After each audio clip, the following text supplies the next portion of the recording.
Hi, good evening.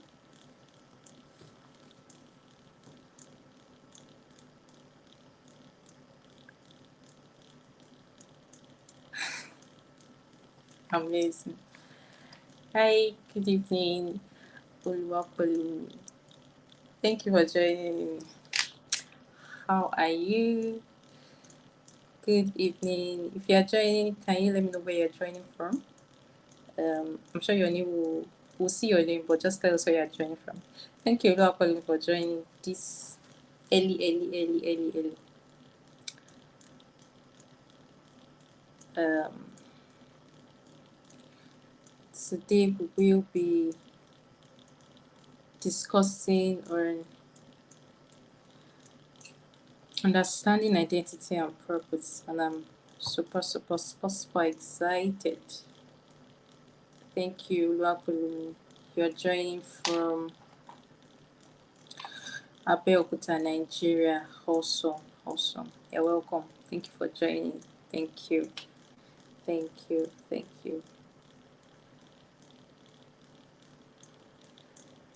Okay, let's give a few minutes for others to join us, and then we'll kick off. By the way, how are you doing, Oluwapulumi? How is Abeokuta? I've missed Abeokuta anyways.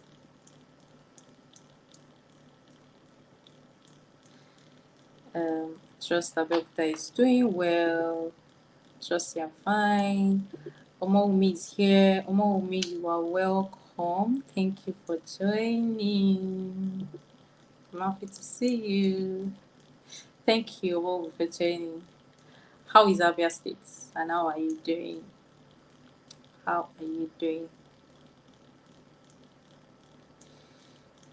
Okay, let's see who is going to join us again in 3 minutes, and then we'll kick off exactly 7:45. I mean, I want to be on time because I have another meeting to jump on after this session.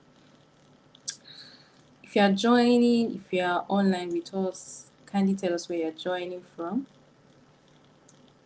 Where are you joining from? Let's hear you.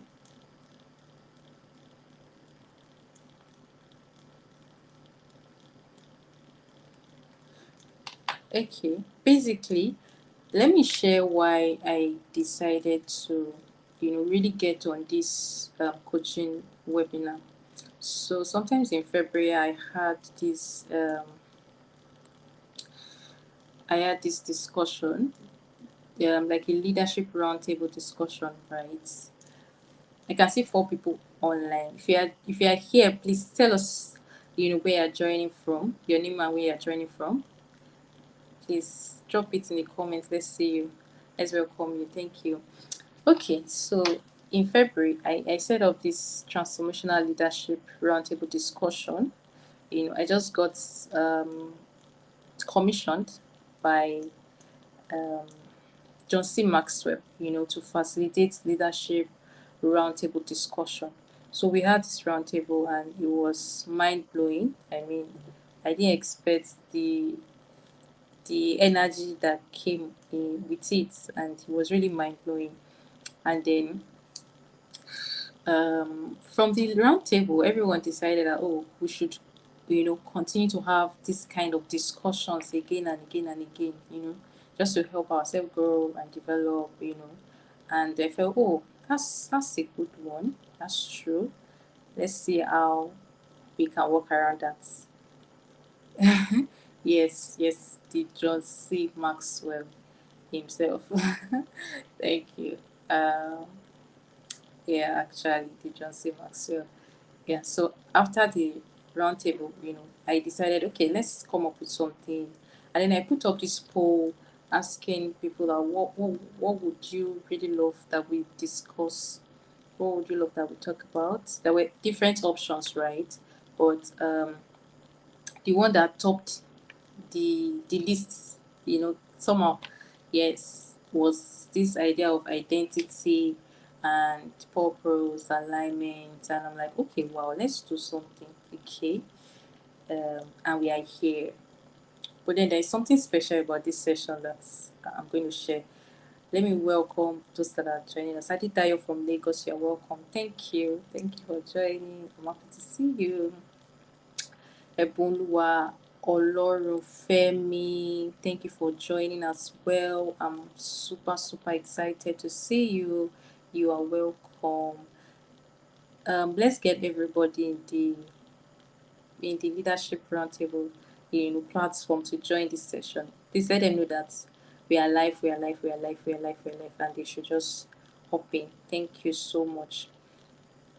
Okay, so basically, one thing that is I consider very special about this session is that when I started to just think of what do we say, how do we go forward, what do I share, many times, in fact, all of the times when I am called upon to share something, I do not like to just share from what I already know.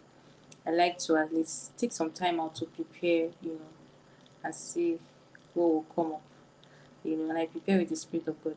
So while I was preparing for this, I could just hear the Spirit of God say, there are identity pathways from the 12 tribes of Israel. And I'm like, how?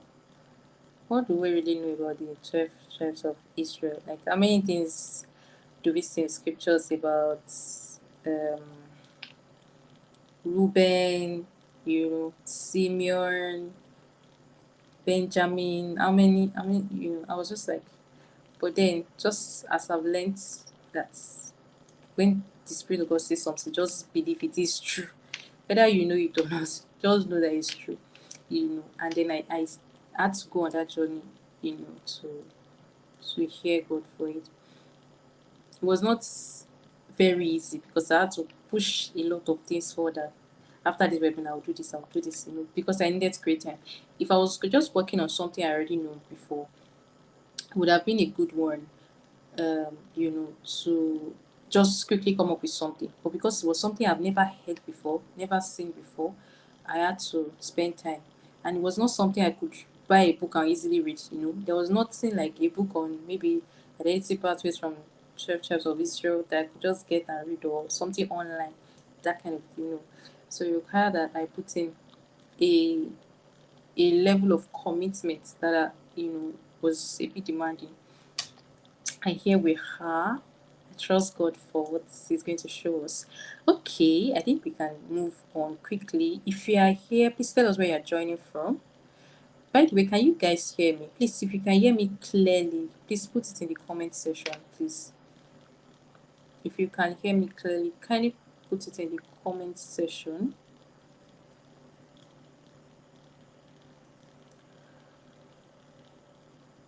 Can you guys see me? Can you guys hear me? Please let me know. Put it in the comment section, please.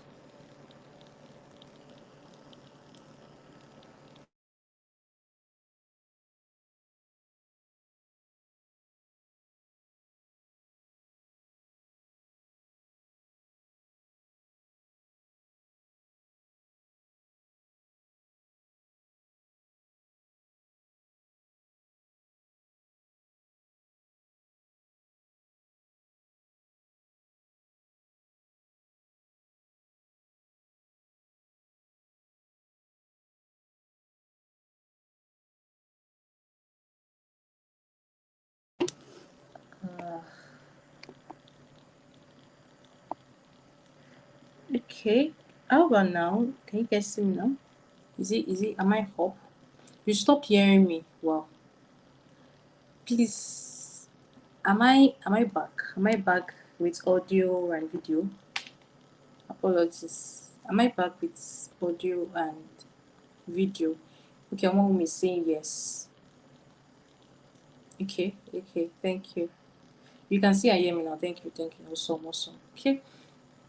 Let me quickly, I'll share my screen and there will be, yes, thank you so much. Thank you. I'm back. Thank you.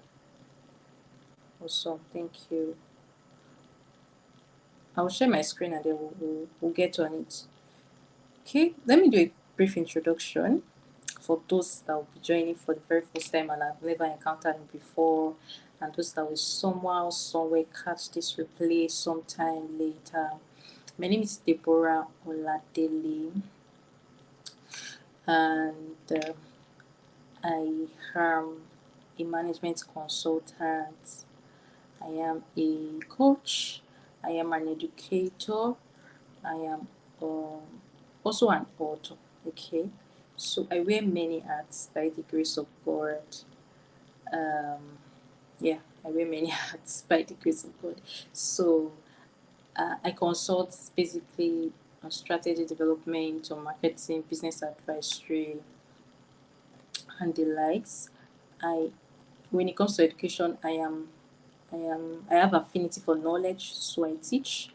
I I I I teach basically. I organize training, personal development training, where I get to I get to show I get to teach. It could be organizations, it could be something I organize personally, you know. Basically, I train as an educator, okay? As a coach, I mean, this is one of the why we are here. As a coach, I do this, you know, and I also do one-on-one sessions, you know. I organize group sessions as well, group coaching sessions. It could be on execution, it could be on growth, you know, it could be on this identity purpose thing, whichever one, you know, I do all of those things, okay? And what else? I'm an author of 4 books by God's grace. And yeah, if you check the description of this video, you'll see some of those things there.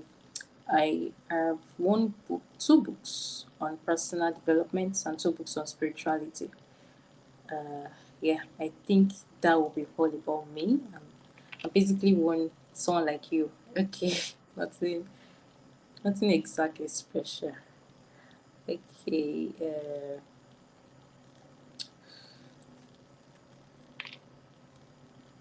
let me share my screen and then we'll start quickly.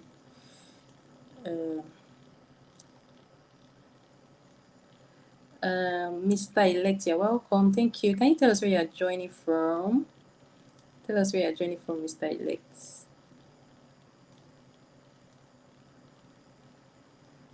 Yeah, 4 books.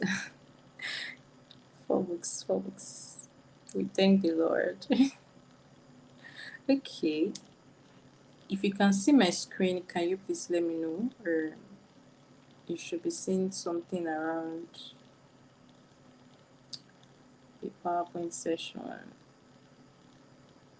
Where are you?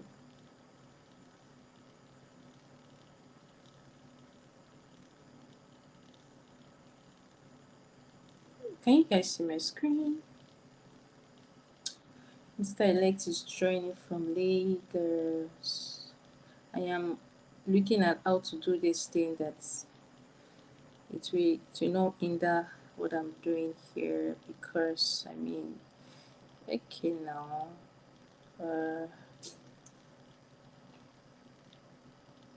Can you see my screen?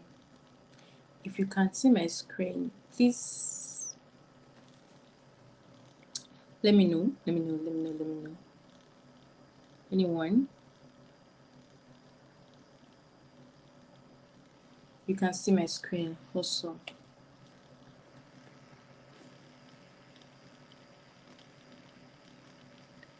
Yeah, thank you. Mr. Elect is joining from Lagos. You're welcome, Mr. Elect. Thank you for joining.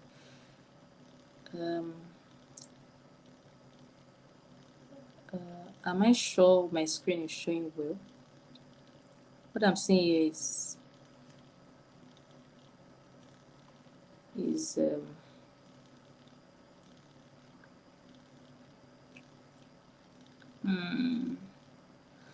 I think there is an issue.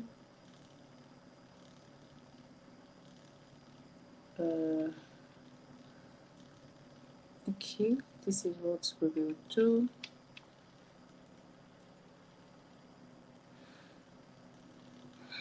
Apologies, please.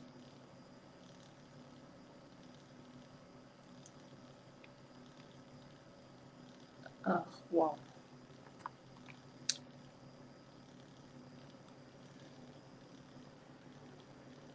Okay.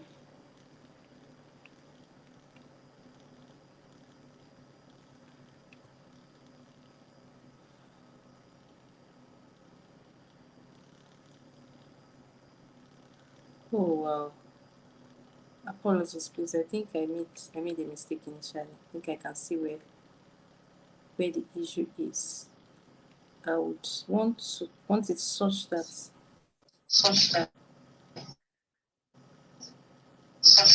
um,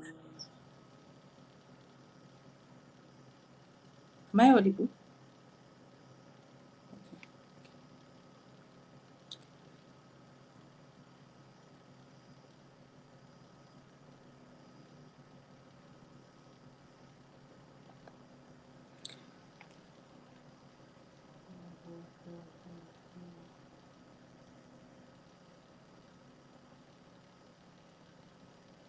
I can. I'm trying to share and I'm unable to share. I don't know why. Uh, this is serious. Uh, what's going on? I am so sorry. We should have started by now.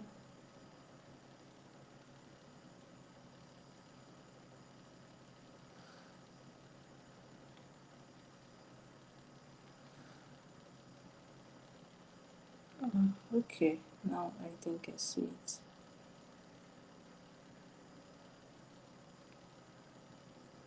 My screen is divided here so that I can share with one part. Yes, I think it's coming up now. Apologies, everyone. Please, pardon me.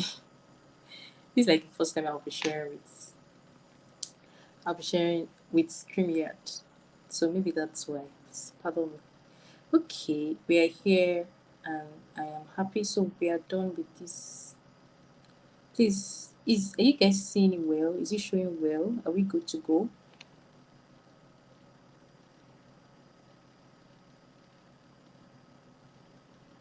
Let me know if we are good to go, please.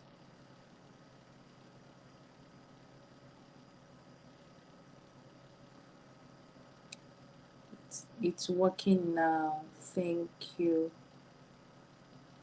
Okay, please pardon. You can see it's showing. Just let's just move. Okay.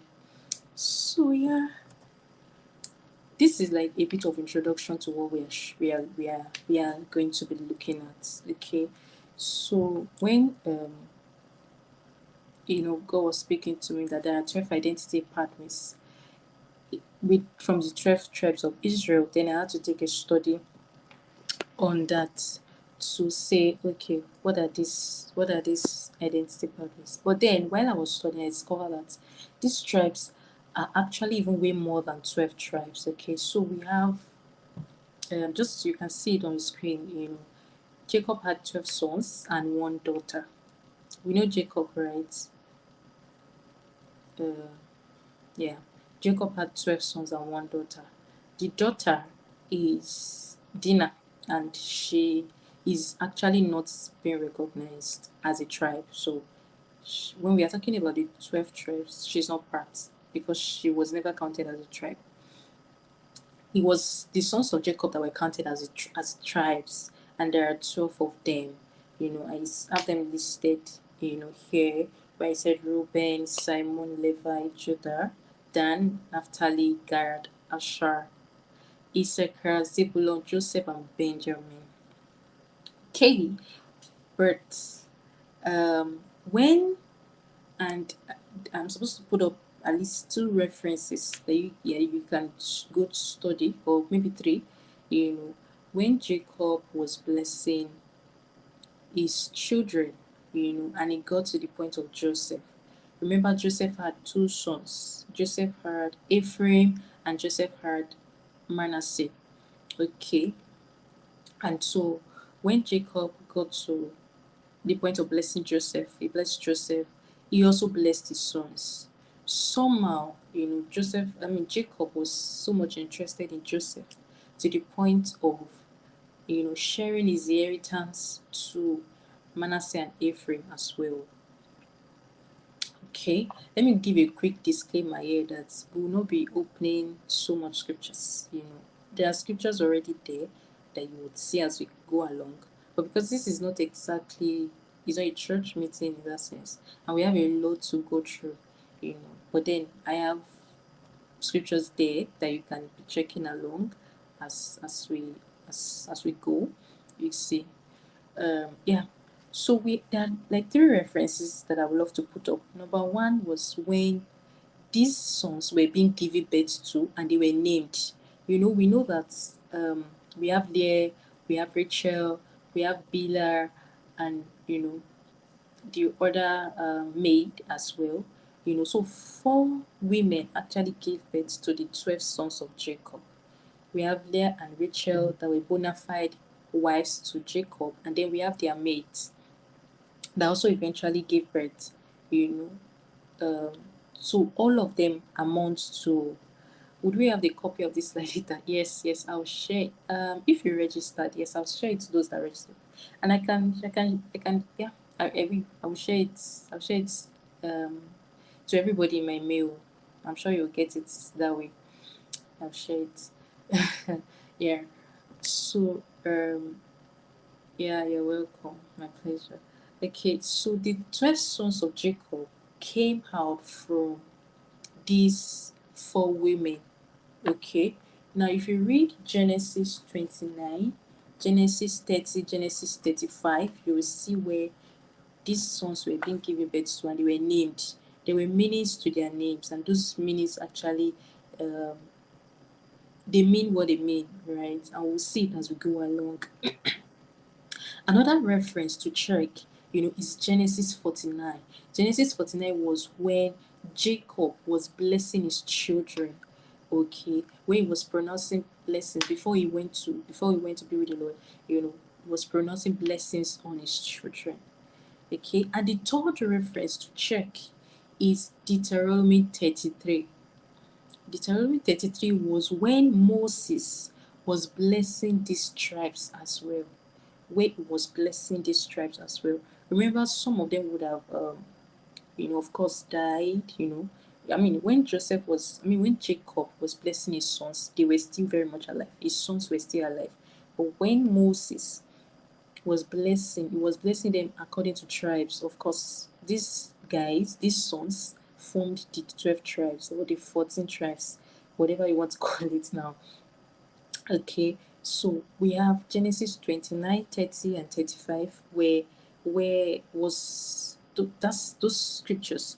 That's where you see the birth of these sons. Genesis 49 is where you would see where Jacob was blessing these sons, and Deuteronomy 33 is where you see where Moses was blessing these sons. Okay, these are like three good references that we'll walk through in this session. Okay, so why do we have 12 tribes or 14 or 13? Like I said, the 12 sons of Jacob make up the 12 tribes. But when Jacob was blessing Joseph, he was interested so much in his sons that he blessed his sons as well. And as he blessed his sons as well, he blessed Ephraim and Manasseh. Okay, and he even gave them inheritance. Now, he didn't do that to the sons of the other sons. He didn't do that to his grandsons, now to other grandsons. He only did that to the sons of Joseph, Manasseh and Ephraim. Okay, and as we see in scriptures, these two guys, Manasseh and Ephraim, now started to be called tribes. Okay, so that's why we have them divided. If you take Joseph out and you see Joseph has been divided into Ephraim and Manasseh, then we have 13 tribes. But if you include Joseph and still include Ephraim and Manasseh, then we have 14 tribes. Do we get it? I believe so. So for the purpose of this session, I walked through the entire 14 of them, okay?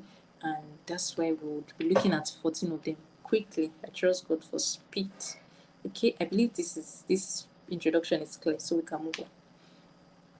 Please, I will appreciate that we drop comments once in a while so that we know that we are here, you can hear me, you can see me, I'm not disconnected and all of those things. Thank you. Okay, quickly we are starting with Ruben. Okay, so when I was making these slides, I was careful to not make the entire thing long and overwhelming. Okay, so I didn't arrange them in the order that they were born.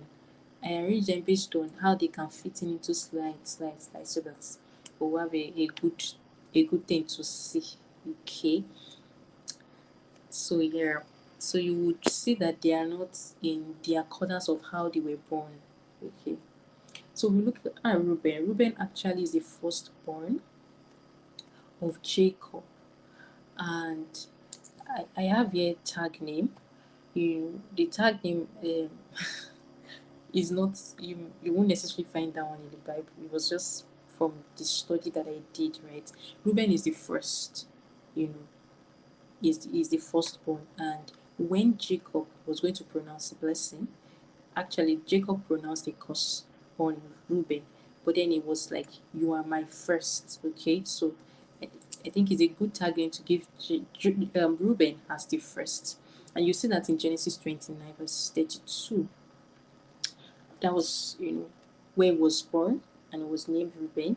Genesis 49, 3 to 4 is where you will see the pronouncement of the blessing or curse, for curse. But what does Reuben stand for? What are the things you will see when you see the tribe of Reuben? What are the emphasis you see when you see the tribe of Reuben? Number one is you will see power, you will see dignity, you will see strength. Very, very important. You will see all of these things. You will see all of these things. There was so much of energy and vigor that Reuben had. And when I say Reuben, I'm talking about the entire tribe, really, because everything flows down from their father. Reuben is the father of the tribe. Okay, so you see power, dignity, you see strength, you see vigor. Now, what does it mean? When you look at that pronouncement, let's just take a quick look at Genesis 49, 3 to 4. You will see where Jacob was saying, unstable as water. That's how you will be. Unstable as water. That's how you will be. And I was wondering, water, how does it correlate? Why is it unstable as water? Is water not stable?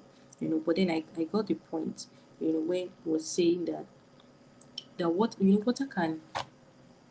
water flows. Water, flows, basically. Yes, you can see water that's maybe a bit stagnant. Am I showing as 3 people on this call?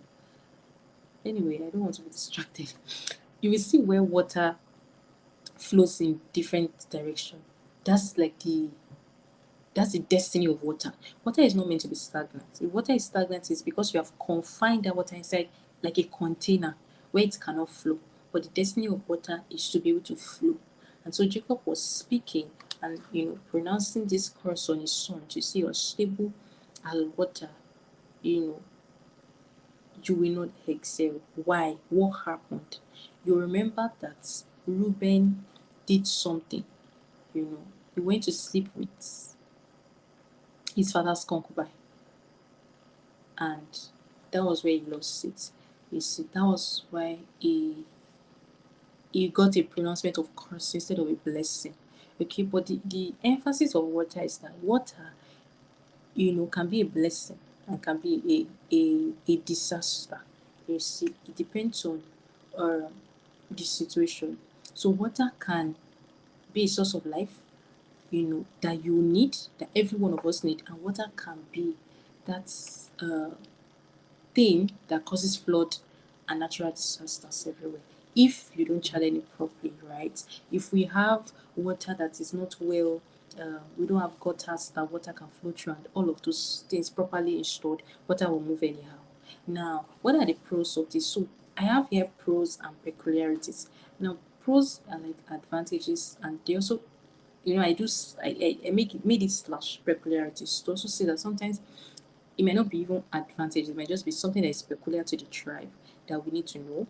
Also with cons are like disadvantages, and tendencies. Tendencies are the things you have to be careful of if you see yourself in this pathway. But let me quickly say this, that when you will see yourself as we go along, but you may not necessarily see yourself as one person to say, oh, I am Ruben or Benjamin. No. You might see a bit of yourself in Ruben, see in Benjamin, see in Simeon. You see, we will now sit down, reflect on it, bring it together and see how to make adjustments. And you see everything, that are already prepared. But then don't just see it as I'm Ruben and then you go. No. You will see certain traits in Ruben, you will see in Simeon, you will see in a few others. Okay. What's the peculiarity to Thank you, Omowumi, for that response. Thank you. God bless you. What's the peculiarity of Ruben? Ruben is able to draw men. Why? Because of his level of power, energy, vigor. He's able to gather men. He's able to bring people on board. Observe people that have certain level of energy, and strength and power. Even when they don't have something substantial, something real, the fact that they have energy, maybe to shout, maybe to jump, maybe to dance, they are able to draw people. Yes or yes? Some people have energy to just dance. They may not necessarily have something tangible in that sense, but they're just able to dance. And it's not wrong to dance. I mean, it's a good thing, right? But I mean, just dancing alone can gather people. So there is the characteristics that it carries, being having power, dignity, strength, vigor, energy, is able to draw men and attract them. It doesn't have to do too much to attract men, to attract people to join him, in whatever he wants to do. Okay. Now the cons or the tendencies of this kind of personality is the misuse of the energy. Okay, and when you check Genesis 35, verse 22, you will see how he misused that energy. What did he do? He went to do what he was not supposed to do. He went to sleep with his father's concubine. You see, that's a misuse of energy. That energy could have been channeled somewhere else, but he channeled it wrongly. And you see, that's how Jacob was pronouncing that curse, using the example of water. Because you see, water can be a disaster and it can be a blessing. It depends on how you channel it. Okay. So another tendency here is that when you have energy, there's that tendency to want to do many things because you have the energy. You might not necessarily know how to do it, but your energy will push you to want to do it, and you can even go as far as learning how to do it, which is actually a very good thing, right? But the idea is not being able to bring on the energy under, not being able to control the energy, such that you want to do this, you want to do that, because you can do this, you can do that, you can do this, you can do that, and you are in multiple directions. Now see that's unstable as water again that Jacob pronounced. You see, so one thing to be careful of, in this kind of personality is the passions that come with much energy, much strength, much vigor. Number one, you must learn to channel it, right? Number two is that you must control your passions, because the fact that you have energy to do things, you want to be doing many, many, many, many things. Okay. Now, what's the consequence that we see with this tribe? We saw that the men of this tribe, though they were truly many, why? Because they have the ability to draw men. Like we saw, if you have energy, strength, you can draw people. Just put in energy, you draw people. Okay. But the consequence is, even though their men were many, they were truly many, they were not significant. Okay. If you read through the tribe of Reuben, there was no judge, there was no prophet, there was no king from this lineage at all. Okay, and I have that Bible reference for you to check. No prophet, no king, no church from this lineage. Why? Still boils down to when you are not able to control your passions.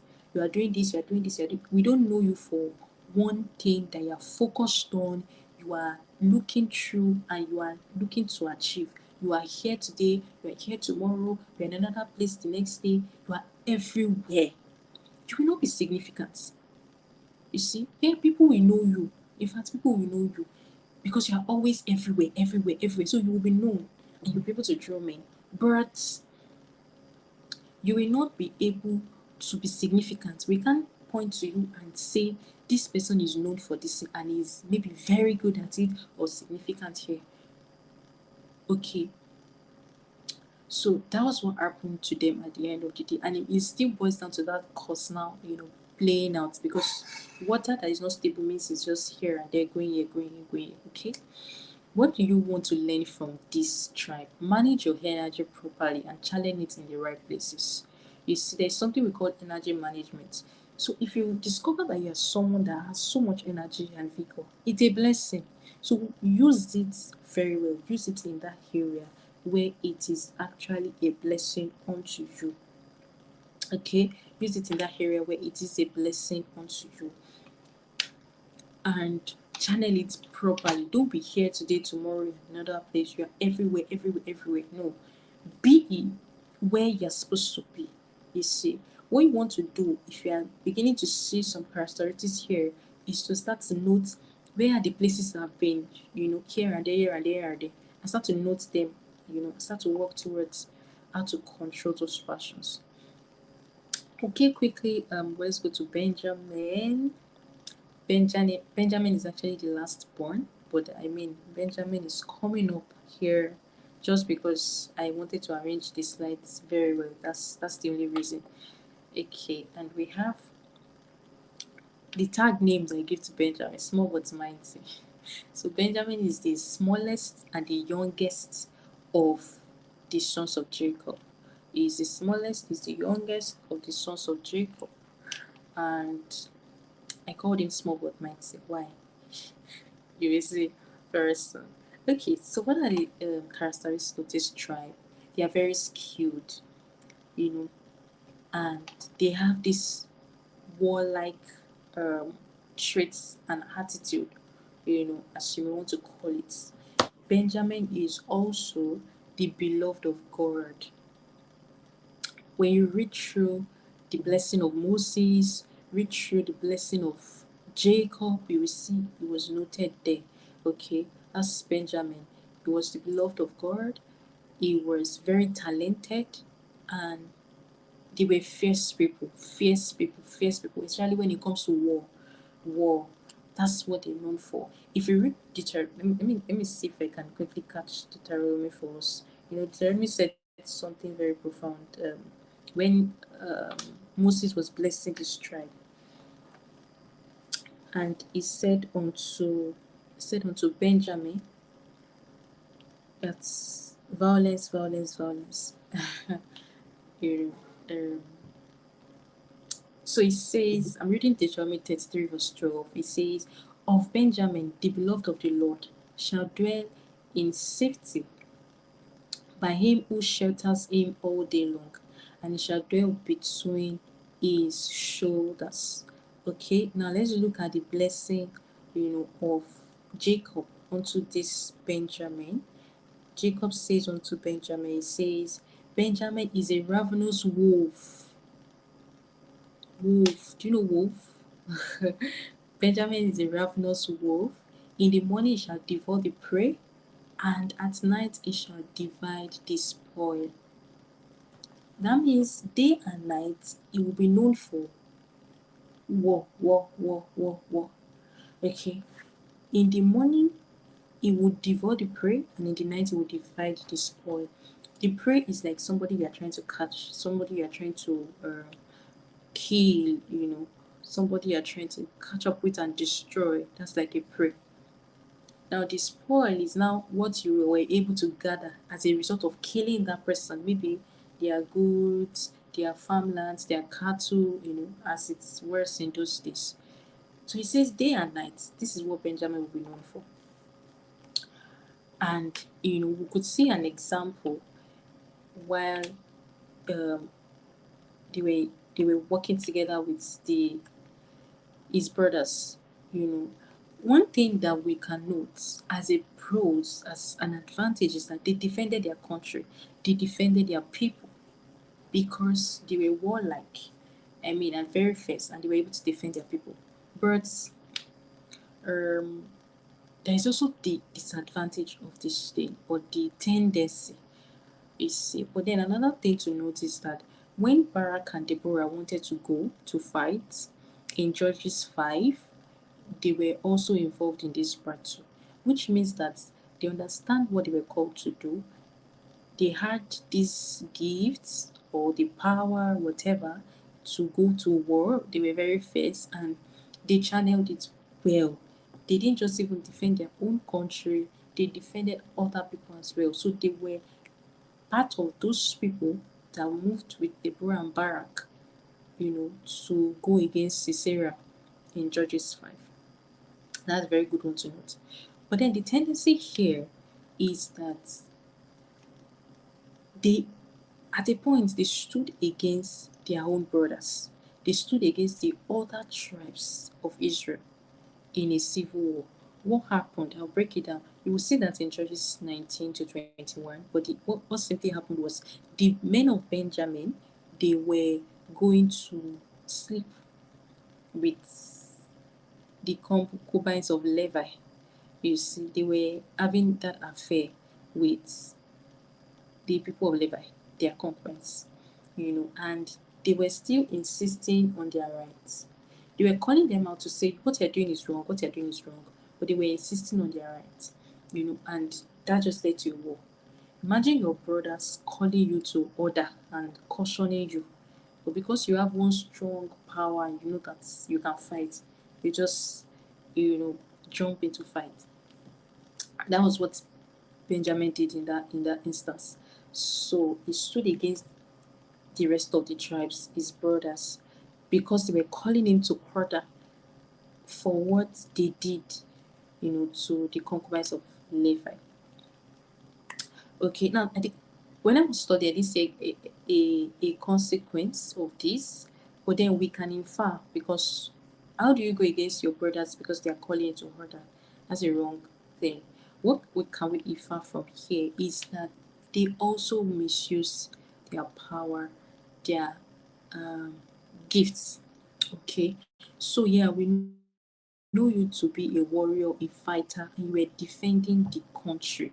We know you to help with security all around. But then, when it now was time for you to own up to your own mistakes, you then turned against us. It was more like an ambush. Somebody that is known to defend other people, to secure them, and help them to be help them to maintain peace and security. You were defending the country. But now you did something wrong that you were supposed to own up to, but all then got loose, and you turned your back. You were supposed to be securing these people, but you now turned your back to now organize a war against your own people. Imagine, just imagine, just picture that scenario. So it was a misuse of power and a misuse of gifts. So if there's anything to learn here, is that when we have gifts that is capable of blessing and also capable of doing evil or causing something that is not exactly good, there are times that you have one thing that can serve as good and a blessing, and that same thing can serve as bad, and a curse. It depends on how you use it. It depends on how you direct it.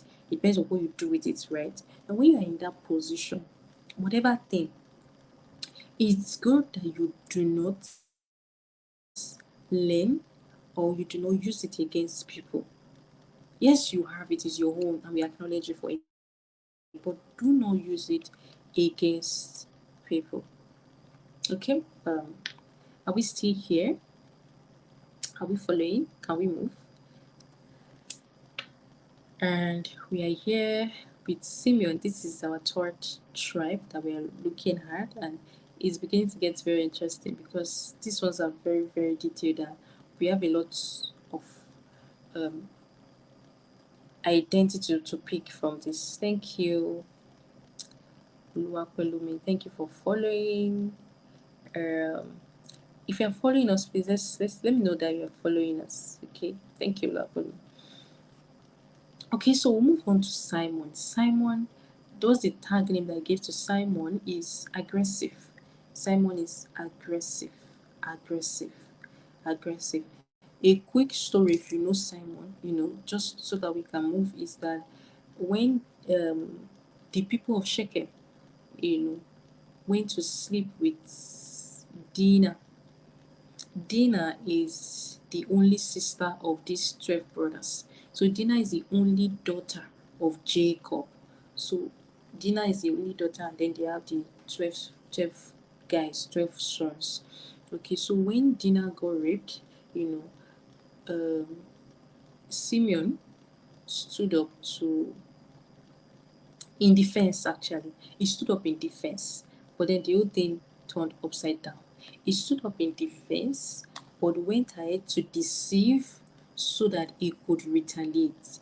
He was saying, he told the people of Shechem that if they could get their guys circumcised, they will not do anything. But then the people, they obeyed, and then they got their guys to be circumcised, and then he still went after them, to destroy them. That was what Simeon did. While what the people of Shechem did to Dinah was wrong, and it was something that Jacob was not happy about. Much more was what Simeon did in return to those people. It was something that was bad. And what can we see as a characteristics of this kind of person? We could say anger, fierceness, defense, justice, and self-will. Okay, everything played out in him going after the people he went after. In defense, he was trying to defend his sister, right? But he went about it the wrong way, and that's why self-will is coming up here. Yes, you want to defend people, but don't go about it in the wrong way. Don't go about it in the wrong way. So this one, if I'm going to liken it, I will liken it to people who are more like activists, right? People who are activists. So if you see yourself and you know that you're like an activist, human rights, something, children advocacy for something, sexual, something, all those sexual abuse, you're advocating for it, you are human rights for this, human rights for that, you are standing up against all these evils that are going on. It's a good thing, very good. And we need it. You see, you can find yourself here in this tribe if you're in that category. If you find yourself that some of these things you detest them so much that you probably even have a foundation around being an activist, being an advocate for this, or you are trying to set up, or you partner with a foundation or an organization that is into this, or you're basically just so much interested in all these human rights activists, advocacy for children, for women, for sexual abuse, all those things. It's a good thing. You are standing up in justice and you are defending these people. That's what you are doing, and it's a good thing. But you have something to learn from here. You see, so if you have found an identity in these examples that I've given, then you want to be careful of this, right? You will see that the explanation I gave here is that it is good that you have a heart of justice, but your heart of justice must not be rooted in self-will. Okay, so don't say, oh yeah, I have this foundation, I'm able to do this, I'm able to, advocate for this thing, and you continue to go about it in self-will, in self-will, in self-will. The reason why self-will is not good, you see, especially in this case, is that you would not be able to see when you're going wrong, because the effrontery you will have is that this person did wrong and it needs to be brought to justice. It needs to be brought to book. And yes, you have that, you are into this advocacy thing, you want to just go for it. This is the same thing as Simeon. Now, Simeon is not a judge. We have people who were judges. Simeon was not a judge, but he was like an activist, and he was advocating, and acting in defense to his sister, which is not a wrong thing. What made it wrong was that he didn't control his self will. So self-will came into it, and it deceived those guys to say they should go get circumcised, and after they have been circumcised, you know, it would they will be released. But then they eventually got circumcised, and you still used it against them, which is very wrong thing to do. Okay. Again, this guy can and be willing to defend a just cause. So you will see that you are always willing to defend a just cause. You see, they don't have to even pay you. That's how you know that this thing is your thing, because they don't even have to pay you. You are so much interested in advocating for justice, and it's a good thing.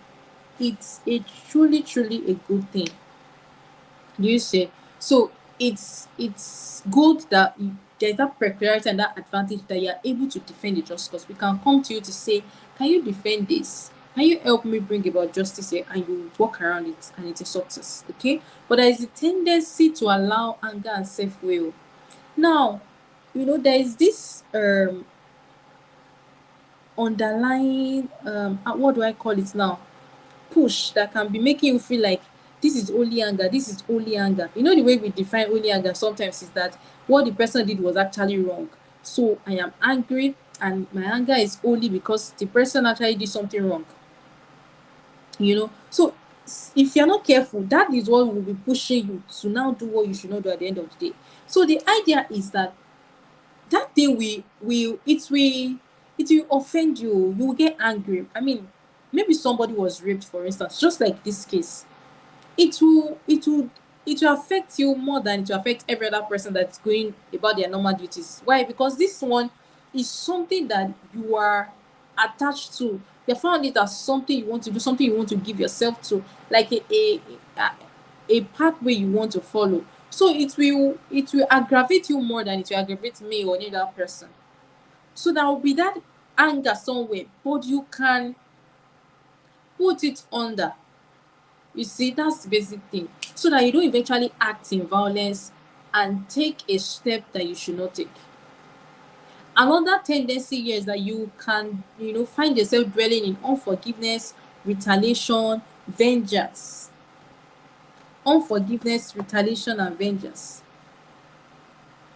And that's not a good place to be as well. So if you have found yourself in this area where you know that you want to defend a just cause, you want to go in this direction of defending the less privileged, those that are not able to speak up for themselves, you want to speak up for them, you want to help them, it's a good thing.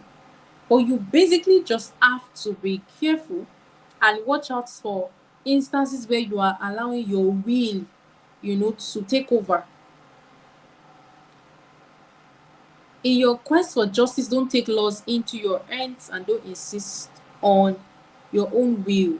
At the end of the day, vengeance of God. Now, what is the consequence that we see with this tribe? Let's look at the consequence of what he did. Again, we've said that defending a just cause is a good thing, but don't allow self-will like Simeon did.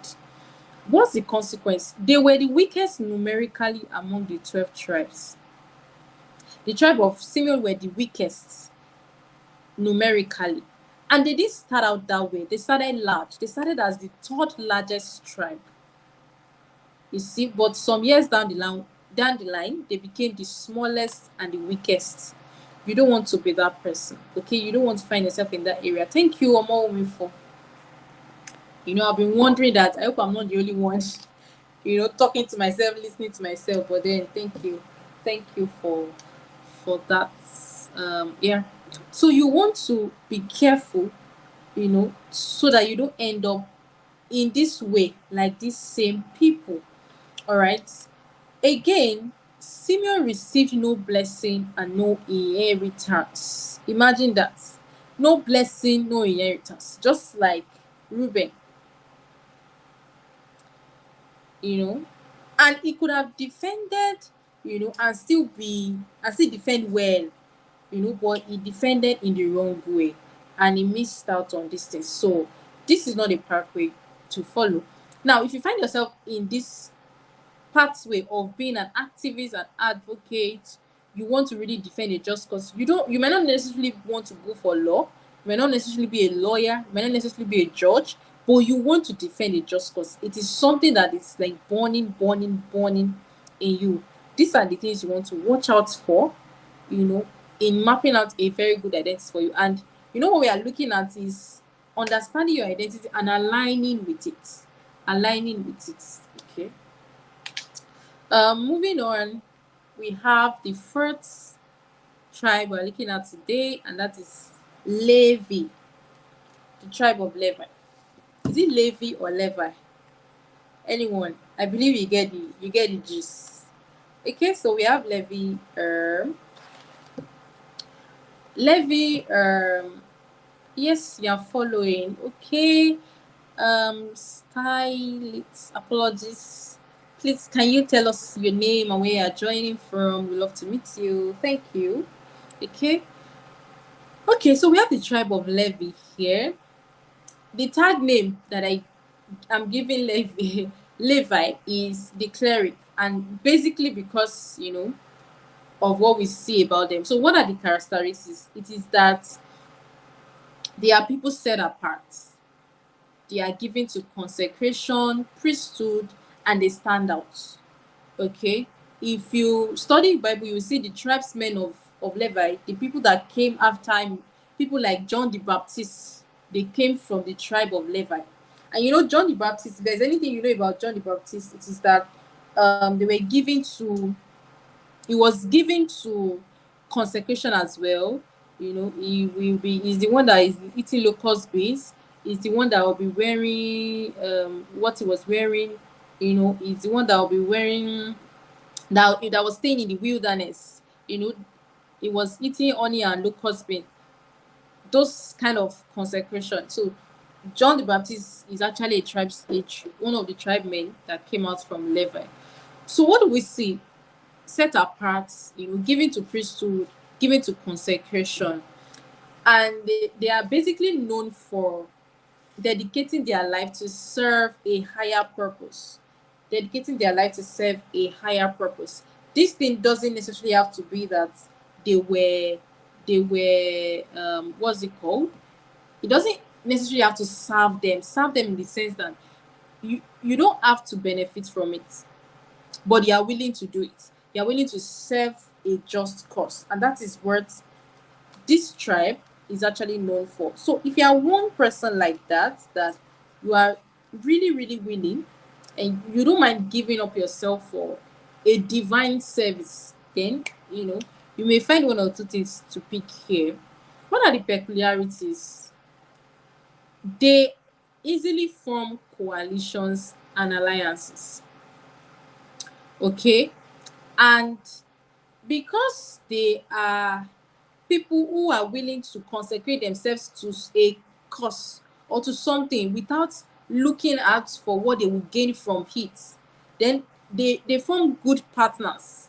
They form partners. If people like this will be good partners for your business, your company, whatever you want to do, because they're not looking out for what they will gain, what they will eat, the money you will give them. They just want to serve, and they want to serve well. Okay, so these people like this, they form they form good partners, right? And they form good alliances. And they are able to join forces, with someone, to make them happy and to serve them. In this case, these guys were devoted to God. Their service was basically unto God Himself. So that's like a peculiarity. Apologies that my light went off. That's like a peculiarity that we see with this tribe Okay. What are the tendencies of this tribe now? One of it is that they also have self-will in them. Now, go back to Simeon. You see that Simeon and Levi were the two persons that were seeking justice for dinner. It was not only Simeon that was running around for justice. It was Simeon and Levi. Yeah, it was Simeon and Levi. But there was something that eventually set Levi apart, that Levi did not inherit a curse, and he inherited a blessing. Well, we're going to see that later. But at this point, Levi and Simeon were the two guys that um worked against the people of Shechem to destroy them because they were defending what they did to their sister Dinah. Please, 1 minute, please. Let me adjust this.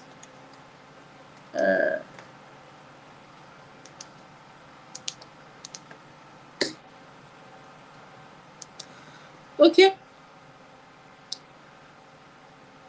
So one thing to also note about Levi is that because they form coalitions, because they are quick to join with someone and they are not looking for their own gain, they can end up partnering in the wrong place.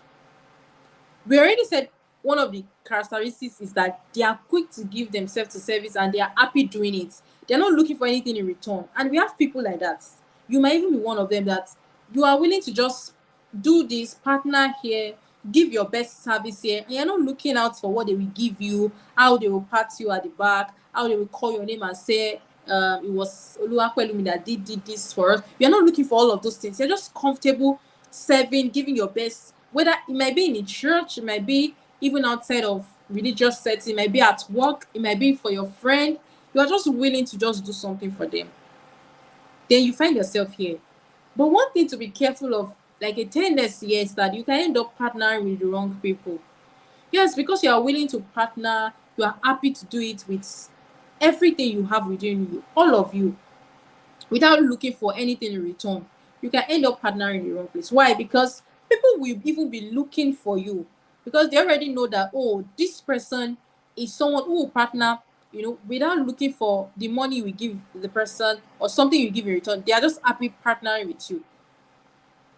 So people would want to gravitate towards you, people would want to see you, call for you, and all of those things. So you can end up partnering in the wrong place, especially because you want to. It's something that you find joy and you're happy doing.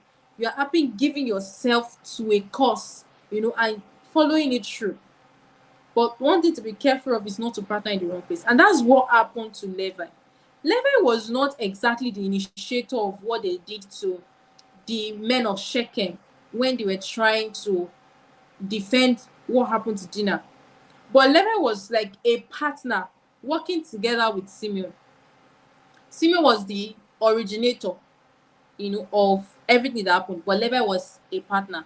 And in this case, he partnered in the wrong place. Okay. However, you see, eventually they partnered against somewhere and they did very well. Okay. When the children of Israel, when were waiting for Moses to come down from the mountain. Okay, I remember that they were impatient and they were trying to look for other gods for themselves. They were trying to arrange other gods for themselves. Anybody familiar with that story? Exodus 32. One thing that the children of Levi, the tribe of Levi, did that set them apart was that they maintained consecration and they were set apart. Remember, we said that's like a characteristic for them. They are always people who set themselves apart and they dedicate themselves to something and they go all out for that thing. So they set themselves apart and they didn't bow down to the golden calf. They didn't bow down to the golden calf.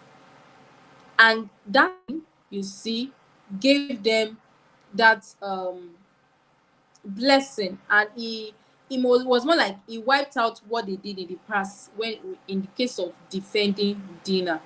Okay, so their eventual obedience in not worshiping the golden calf you see, made the curse that Joseph placed on them to work well for them.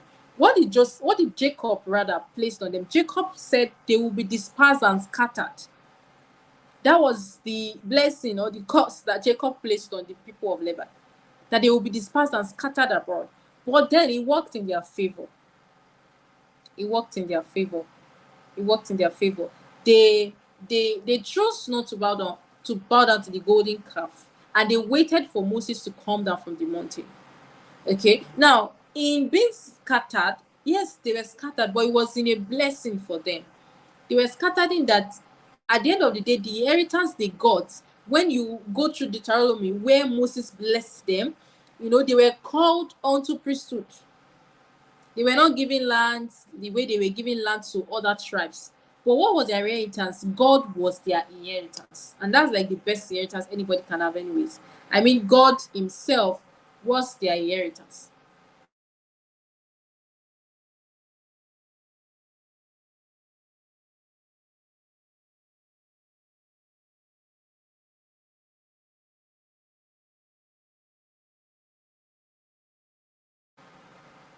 Am I on? Can you guys hear me? I think. Please, can you hear me? Please let me know. I think I got locked out a bit. Okay, so they were dispersed and scattered, but it was for a good cause, because they were now going about ministering to the people as priests, as being called of God, ministering to the people as priests. Okay, and that was a blessing at the end of the day. One thing to learn here is that if you are that person, you see that you want to partner with people, you find joy doing it, you find joy giving yourself to service, giving yourself in service to people, without expecting anything in return. You're just happy partnering with people, and helping them in one way or the other. You want to be careful, that you don't partner in the wrong place. Okay, that you don't partner in the wrong place. At the same time, you want to now manage that energy. Remember what we saw in the case of Reuben, that he had so much energy and strength, but he didn't manage it well.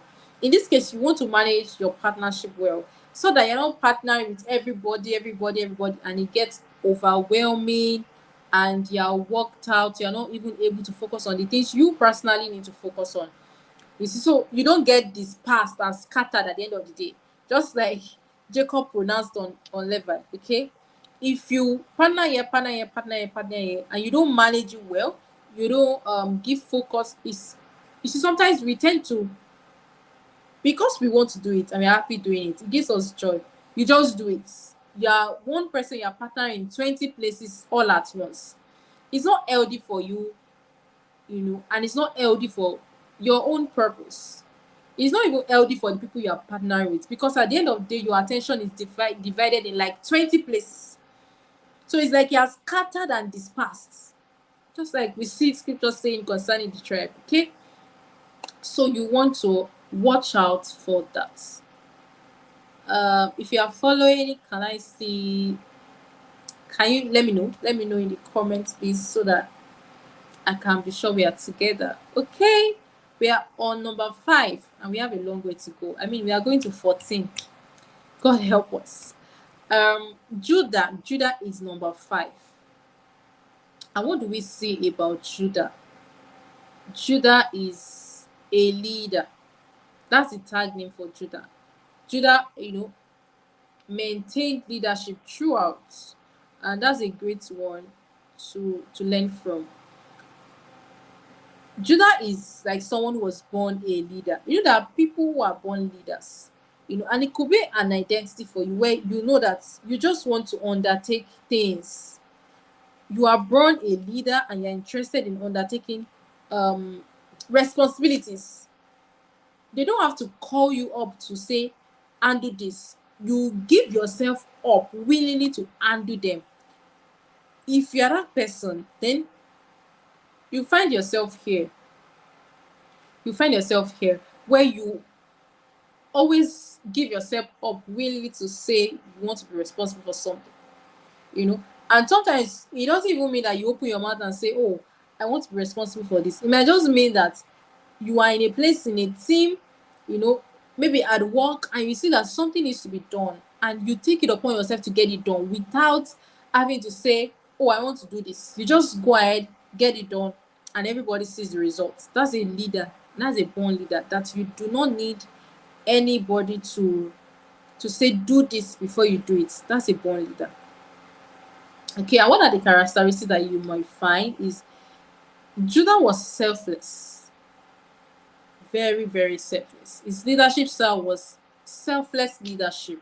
Okay, and we could see from this tribe as well, we could see kinship, we see royalty, we see abundance from this same tribe. All right. One thing to note, or many things to note, is that they provided wise leadership throughout. Judah provided wise leadership throughout, and that's because that's the identity that they carry. They were born, he was born a leader. Okay. And one thing about leaders is you will continue to grow and grow and grow in whatever you face, whatever you put your hands to do, whatever you commit yourself to. It's just something common with leaders. Now, what do we see? How did Judah express his leadership? Number one, it was Judah that pleaded with his brothers to spare Joseph's life. Remember when they wanted to sell Joseph, throw Joseph into the pits? Do you remember that story where they wanted to throw Joseph into the pit to die? When his brothers were angry and jealous of him, it was Judah that said, let's not kill our brothers so that his blood will not be upon us. Let's, do something. Let's sell him. Yes, we don't like him. His presence is annoying us, but let's not kill him. Let's not his blood be upon us. That was Judah providing leadership, such that he was able to, organize something that was going to be done and was going to yield a lot of havoc. He was able to manage it and make it mild at the end of the day. You see, because even selling Joseph was not a good idea. It was not a good one, but it was better compared to throwing him into the pit to die. So it was Judah that took on that initiative to say, let's sell, let's not kill this guy. Also, when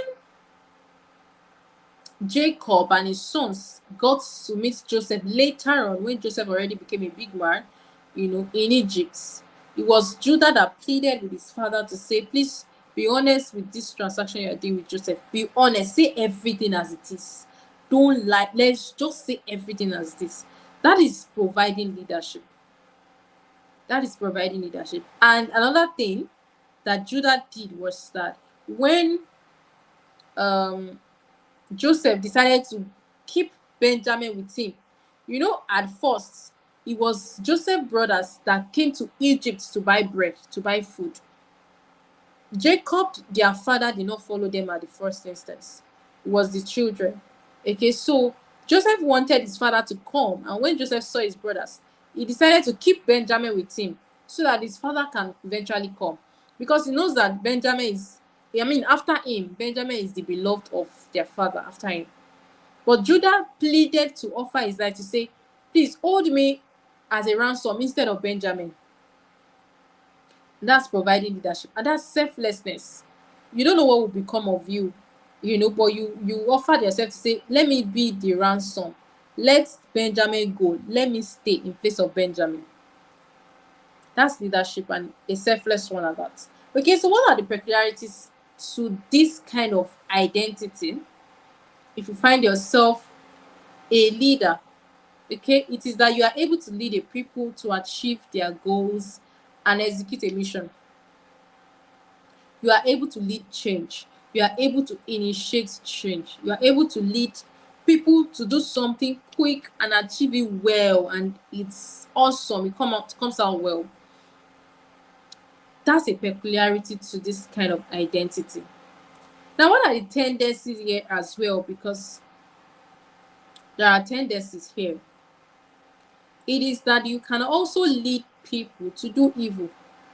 If you're not careful, because you are born a leader and you can lead people, people follow you, people know you are able to, lead them in the way that is okay. People tend to follow you. People follow leaders. People who are leaders, people follow them. That's just, one thing that's common to leaders. You find you have a lot of followership. If you are a leader, you will have a lot of followership. It doesn't necessarily mean leader by position. Now, you may not have a position, but if you are carrying yourself as a leader in the things you do, then you would find a lot of people follow you. What it then means is that if you're not careful, if you allow your own self-will to come into play, then you can lead people to do evil. And you can use your position, is a tendency. There is that tendency to use your position to just achieve something for yourself. There's that tendency to use your position to achieve something for yourself, whether evil, and then something tells you get away with it. There's that tendency. And when we look at the entire tribe of Judah, we see that, who are the tribesmen of Judah? David is an example of the tribesmen of Judah. We have Solomon, also from the tribe of Judah. Now, speaking to David, we know what he did, right? When he had an affair with Bathsheba, and then he had to push, what's it called now? He had to push, what's the name of, ah what's the name of Bathsheba's husband? I can't remember. But he had to say that, put this guy at the forefront of war. And he did that because he wanted to kill the man, and so that he could have Bathsheba to himself, or so that, what he did with Bathsheba when Bathsheba was already pregnant will not escalate. Do you know? Now, that is David using his position of authority and influence and power to do evil. You already slept with somebody that is not your wife. You are not saying they should put his husband, who had gone to war to fight on the behalf of your kingdom. You now say they should put him at the front where he will easily die. That's him using his position, for evil. And that's a tendency with people who are born as leaders, people who are even, called upon as leaders. Maybe you have a position of authority or something. There is that tendency to use, that position to do evil. Now, what are the consequences here? They face their consequences. David faced his consequence, like we know. Okay.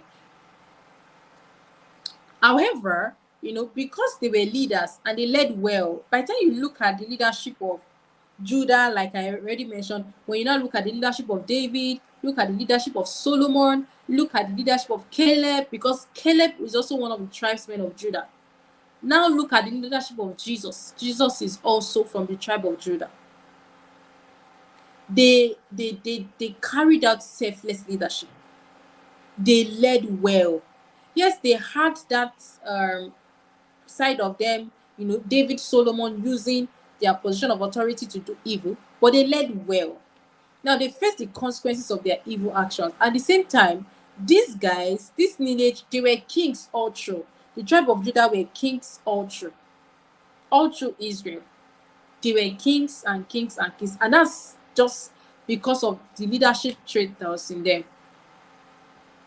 Again, Judah led the population in the men available to go to war.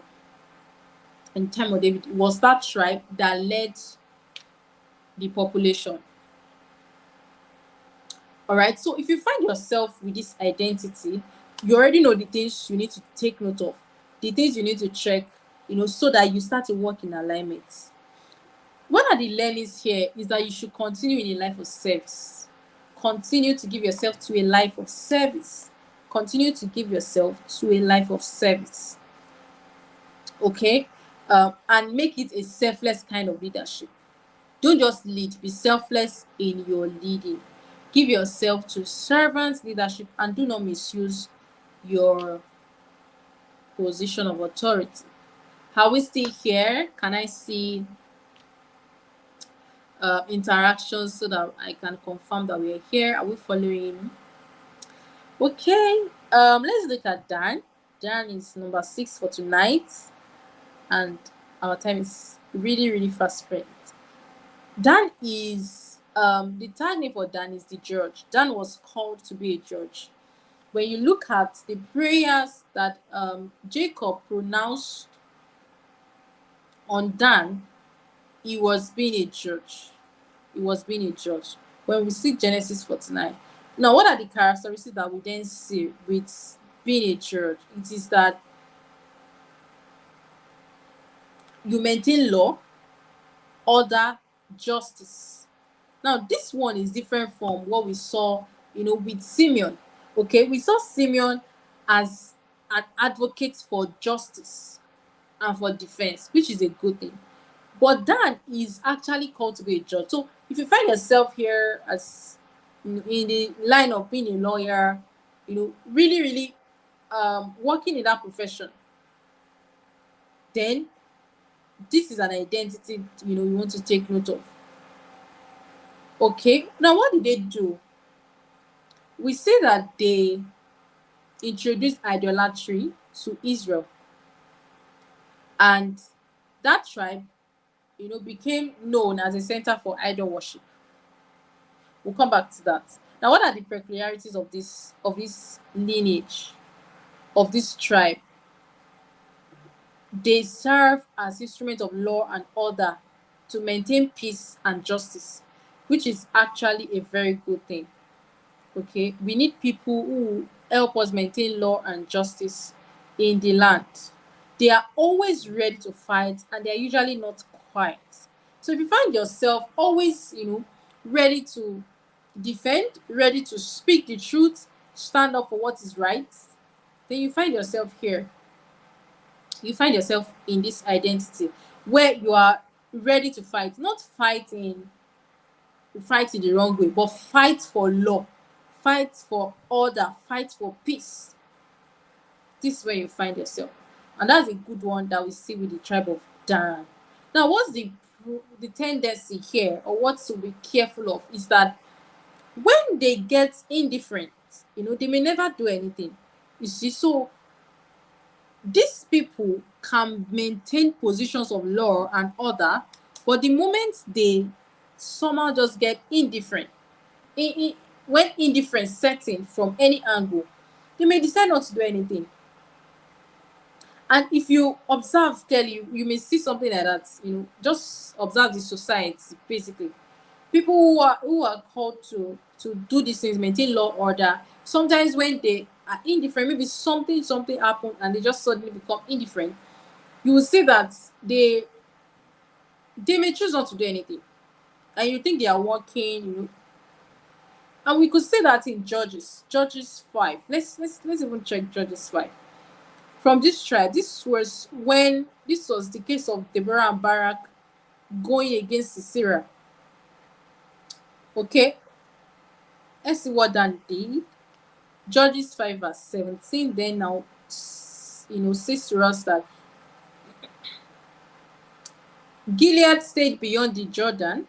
And why did Dan remain on sheets? Dan remained in the sheets when he was supposed to step out to join Deborah and Barak in going to war against Sisera. And it was something we could not even fathom, in the sense that it was unexplainable. They were saying, why did he stay back? There was really nothing to show why he stayed back. It was basically just indifference.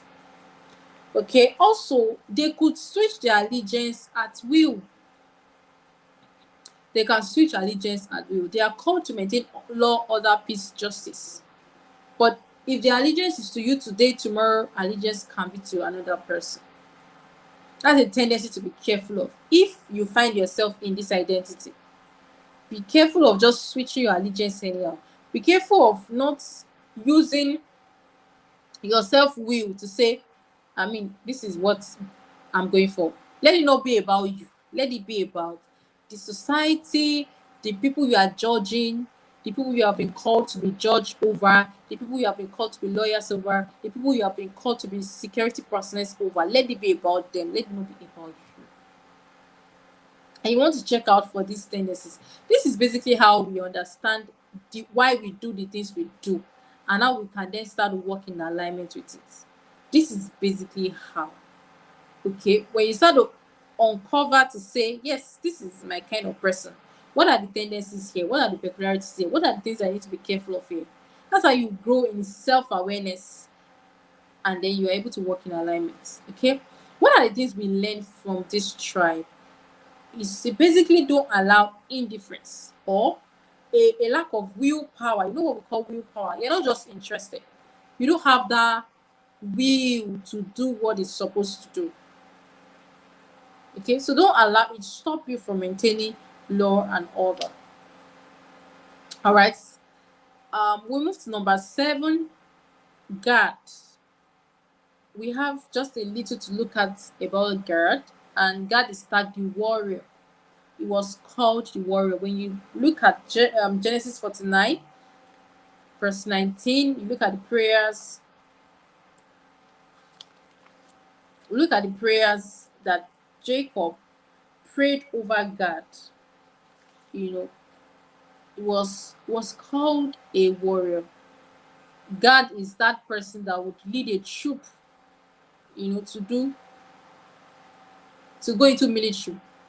Okay, so what are the characteristics that we see? War, we see victory, we see confidence, we see strength, we see military prowess with this tribe. With this tribe. Okay, they were the greatest warrior of all the tribes. Of all the tribes of Israel, Gad were the greatest warriors. They were the greatest warriors. And they defend values and also protect the freedom of people. Uriah, um, Omomi, am I getting you clearly? You said Uriah. Oh, the husband of Bathsheba, right? Yeah, yeah, yeah. Thank you. Thank you, thank you. Okay, thank you. Yeah, okay, so we are now on guard, and God furnished many fine troops for David. What do we mean by that? We mean that God was able to gather a lot of troops for David. When it was time for David to go ascend the throne, God gathered troops, for David to ascend the throne. God also led the Israelites to victory, in conquest of the promised land. And you can follow the scriptures that are put up. Basically, that's what we learned about God. And what I see is that they were committed to serving the Lord with what they have. So they were called as warriors, and they were the greatest warriors of all the tribes of Israel. And they fought as the Lord commands. Again, we talk about your gifts, understanding your gifts, where you stand, where you play. So if in this sense, they were called warriors. That's like the gifts. That's like the grace that is upon them. They did it. They used it. They served with this grace as the Lord commanded. Numbers 32, when you read the scripture embedded there, you will see it. It was as the Lord commanded. And that's one thing to learn from here. Scriptures didn't really show us a lot about God. But I mean, this is a good one to learn. Okay, now we are getting to the elaborate parts. Okay, we have Naphtali, the free spirit. Okay, what are the characteristics we see with Naphtali? We see eloquence, we see swiftness, we see sage wisdom, we see poetry. We see courage, we see godly support, we see intelligence, we see care. When you read Genesis, 49, Genesis 29, 30, 35, and you read Deuteronomy 33, all these things will come together. Okay? So we see eloquence in their in speech, in the way they talk. We see poetry. They were good with poetry and they had such sound wisdom and intelligence. Okay? This tribe were messengers of good news. They were the first to tell Jacob that Joseph was alive when they saw him in Egypt. So Naphtali was the one of that brother that immediately reached out to Jacob to say, we have found Joseph, he's alive, he's not dead. So it was a messenger of good news. Okay. One thing we saw, especially when he was being named by his mother, was that he won through wrestling. He won through wrestling. So he had to do a lot of fights. He had to do a lot of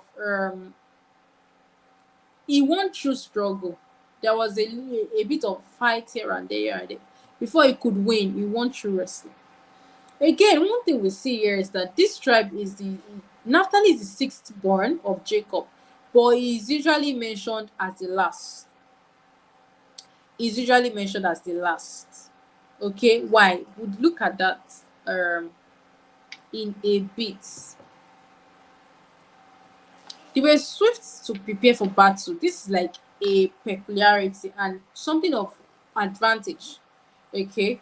They were also, known as warriors, and they were quick to come to the aid of their fellow brothers. That's what we see. They were quick to come to the aid of their fellow brothers. However, this, really now made them to be prone to people pleasing tendencies and inferiority.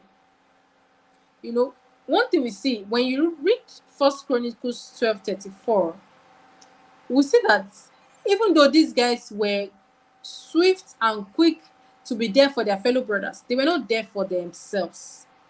They were not there for themselves. And we'll see that, I'm on the column looking at tendencies. What did they do? They provided 1,000 officers and 37 armed men with food to help David assume the throne. Imagine that. Also, Naphtali was part of those that was summoned by Gideon to help fight against the Midianites and the Amalekites. When you read Judges 6, you see that as well. Now, this is these guys standing up, for their brothers, standing up for others and going out of their way. But we saw that they didn't do the same for themselves. And that's a problem. When you are that person that is always out there for others and is always, wanting to do this for this guy, wanting to help this person here and there, but you're not doing same for yourself. You are all out for people, but you're not out for yourself, then there is a problem. And something needs to be looked into and investigated. This kind of people, you find yourself in this category, you are likely going to be prone to people pleasing tendencies. The reason you will be all out for people without all out for yourself is that you're trying to please people and you are trying to gain their approval, gain their validation, make them like you, make them prefer you. So you're comfortable putting yourself down. You're comfortable not paying attention to yourself, and you're comfortable paying attention to other people at the detriment of yourself. That's a dangerous place to be. Now, when it was time for this tribe to fight Jabin, to chase the Canaanites from their land, they could not. They had to ask, Deborah to go with them. Remember the fight against Sisera? The fight that Deborah and Barak led. Now, one thing about these guys was that when they were getting to their promised land, when their lands were being allocated to them, one thing that they were commanded by God to do was that they should chase the Canaanites out. They were taken to the land of Canaan, right? So the Canaanites had occupied that promised land, but when they got there, God gave them that command to chase them out because He has given the Israelites the land as their inheritance. But these guys, Naphtali people, they failed to go. They couldn't go without Deborah. Yet, Look at what they did for David. Look at what they did for Gideon. So it wasn't that they were lazy. It wasn't that they didn't know how to do it. It wasn't that they didn't have the resources. No, it was just that they were more comfortable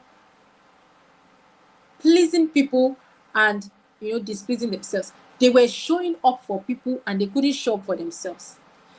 That's something you want to be careful of. If you find yourself in this place, you want to be careful of this. Okay, that you don't end up being there for others and you're not there for yourself. One thing, a consequence of this is that at the end of the day, people will take you for granted.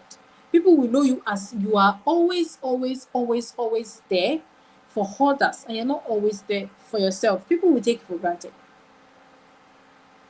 And nobody will give regard to you. I mean, if you don't give regard to yourself, who will regard you? If you don't give honor to yourself, who will accord honor to you? So naturally, people were all out, providing officers and armed men for David to attend the throne. But when it was time for them to chase the Canaanites out of the land that they got as inheritance, it was difficult for them. They could not go. And it's strange that you were able to gather, 37,000 armed men, 10,000 officers with food to help David assume the throne. But when it was time for you to chase Canaanites out of your own land, you could not do it. You want to be careful if you find yourself here where you are going all out for people and you're not going out for yourself. Don't give attention to others at the detriment of yourself. At the end of the day, nobody will regard you because you don't even regard yourself. Now, offer support when necessary, right? Help people, go out for people, offer the support needed, but not at the detriment of yourself and the things that are your endeavors. As you offer support to people, you must not be lacking. Support yourself as well. Offer support to yourself as well. All right. We are moving on to the next. I think I have to use my glass now because this light is becoming too much. Okay, so we have Asher as the next. Asher is declared as the prosperous one. That's the tag name that I'm according to Asher, based on what we see in scriptures. And this is a very interesting tribe actually. The prosperous one. What are the characteristics here? The pleasure, prosperity, good food, luxury. They were happy people, and they were given to oil production. They were given to oil production. All right. They were given to oil production. One thing to notice was that when they were allocating lands, they got the best of lands. They got fertile lands. This tribe got fertile lands. And one thing that they did with the fertilizer, they grew olive oil. So they had olive oil trees planted everywhere in their land. And these olive oil trees then yielded oil, that they then sold and made them to be very wealthy. So from the olive oil plantation that they had, they became very wealthy. They became very wealthy. Asher's territory, included cities of Tyre and Sidon. If you are conversant with the Bible, you will see places where they talk about Tyre and Sidon. And you know that these places where they talk about Tyre and Sidon are places where they associate Tyre and Sidon with riches, with abundance, with wealth in scriptures. So the cities that Asher got as his own allocation, okay, is the cities of Tyre and Sidon. That's the city that Asher got as his own allocation. And that's a very good one to really observe and note. Okay, oh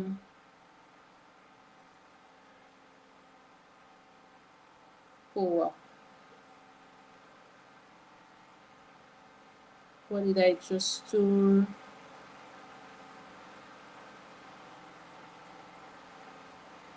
Uh, Apologies. Okay. The Tyre and Sidon was associated with wealth and riches, and the tribe of Asher got their own land allocation, around Tyre and Sidon. Tyre and Sidon were included in their allocation. So they were wealthy people. They had prosperity, they had it in abundance. All right, they had it in abundance. One thing to also note is that these guys, because they had a lot of abundance, they didn't just enjoy the necessities of life, they enjoyed luxury as well. They enjoyed luxury. They had more than enough. So it was not just the necessities, they had luxury. What are the peculiarities? The peculiarities of, if you observe people who are prosperous, there is this peaceful stuff that comes with them. Not that they are peacemakers in that sense, but I mean, they don't do things with struggle and stress, right? So when Asher's tribe were going to take their land, it wasn't by conquest. They penetrated their land peacefully, as against other tribes that they had to fight their way into the land that God allocated for them as inheritance. Asher gained his own land by peaceful penetration. However, there was something they failed to do, and we're going to look at that. But still on their peculiarities, and something that we want to associate ourselves with is that when Gideon called to join them in repelling the Midianites and the Amalekites, they responded. Okay, so they didn't just sit down and join prosperity, they also, you know, added value. So they joined Gideon to fight against the Amalekites and the Midianites. Now, when we look at their tendencies, if you find yourself here where you just know that, God has blessed everybody with prosperity, so it's not like it's for some select people. But if you find yourself in this identity, just as I've explained it, then you want to take note of this. One of the things that we see is that these guys are prone to wastage. They are prone to wasteful living. Okay? They are prone to wastage. And because they have in abundance, so I mean, they basically just um, they tend to waste a lot. Asha was not so much of a doer but a follower. This is another tendency.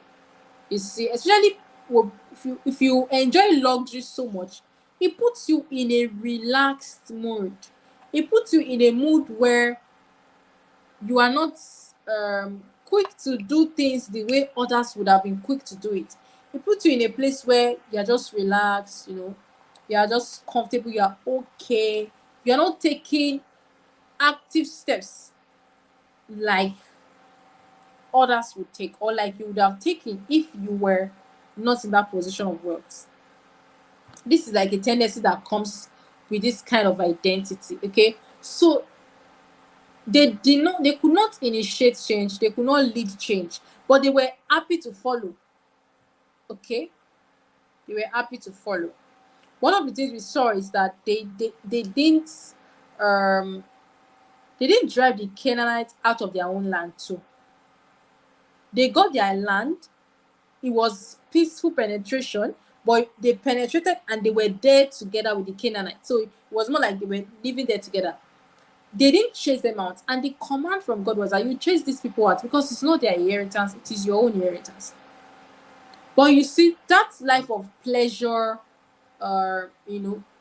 just gave them that complacent where, I mean, they were okay, comfortable.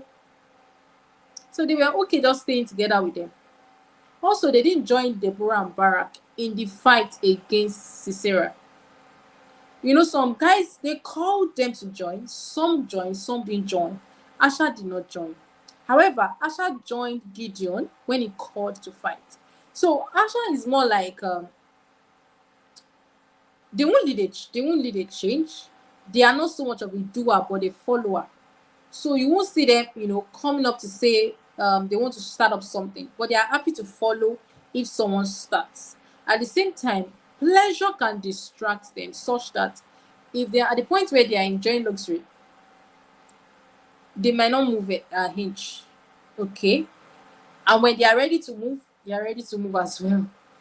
Okay, so one consequence that we see was when they ought to actually drive the Canaanites out of their own land, they were comfortable and they just allowed that to overtake what they needed to do. Okay, pleasure distracts from purpose. That's the lesson here for us. Pleasure distracts from purpose. So if you find yourself in this pattern with this kind of identity, you want to be careful so that you are not distracted from purpose.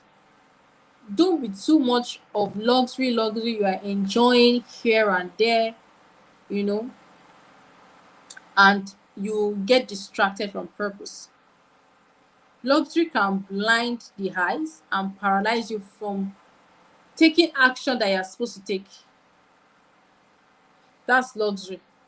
It will blind you. It will make you feel so comfortable because you're okay, everything is going on. And Asha, like I said, they had that plantation that continued to yield wealth for them. So they were comfortable, they were okay. And luxury can paralyze you so that you will not be able to lead a change. You'll not be able to take action where necessary. Because you are comfortable, you are okay, you have everything going on well.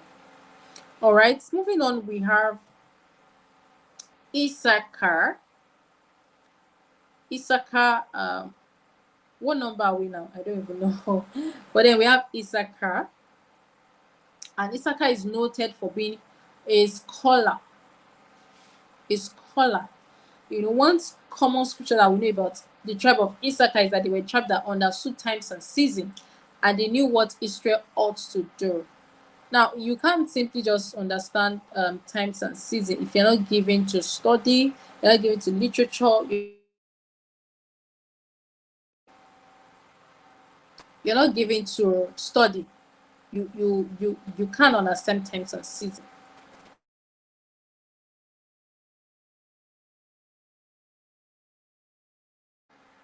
Issachar is known for understanding times and season, and they knew what Israel ought to do. So, what are the characteristics of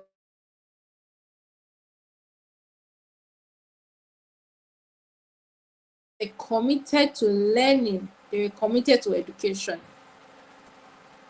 They gave themselves to study. Okay, and they worked very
me. Am I back?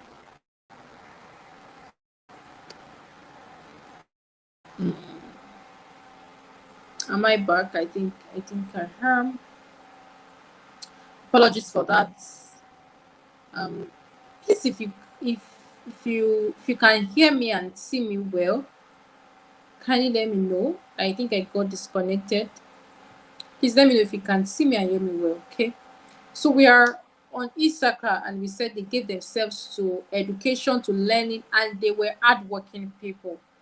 They worked really hard. You see, one prayer that Jacob prayed for Issachar was that he was a donkey like. That was part of the pronouncement. And being a donkey, if you know donkey, you know that they they work hard. Donkeys are known to bear burdens. You put this heavy load on donkeys and they are good to go. They carry it for you well. That was what we like in Iseka to what scriptures like in Iseka to be a donkey. So he was a hard worker and he learned, you know, a lot. He gave himself to learning. Issachar is that person that will submit to the less honorable work in service to others. Issachar is not looking to be known, looking to be seen. No, it's not bothered about that. By the time you check the prayers, that was pronounced on him in Deuteronomy, you see how um, it was compared with Zebulon, and it was mentioned that Issachar should be within the tent and Zebulon should be on the seas. When we look at Zebulon, everything will be clear because Zebulon is known for trading on the seas, doing trade, sea trades. But Issachar was the blessing that Moses pronounced was that it will be within the tent. So Issachar is that person that doesn't necessarily want to be seen.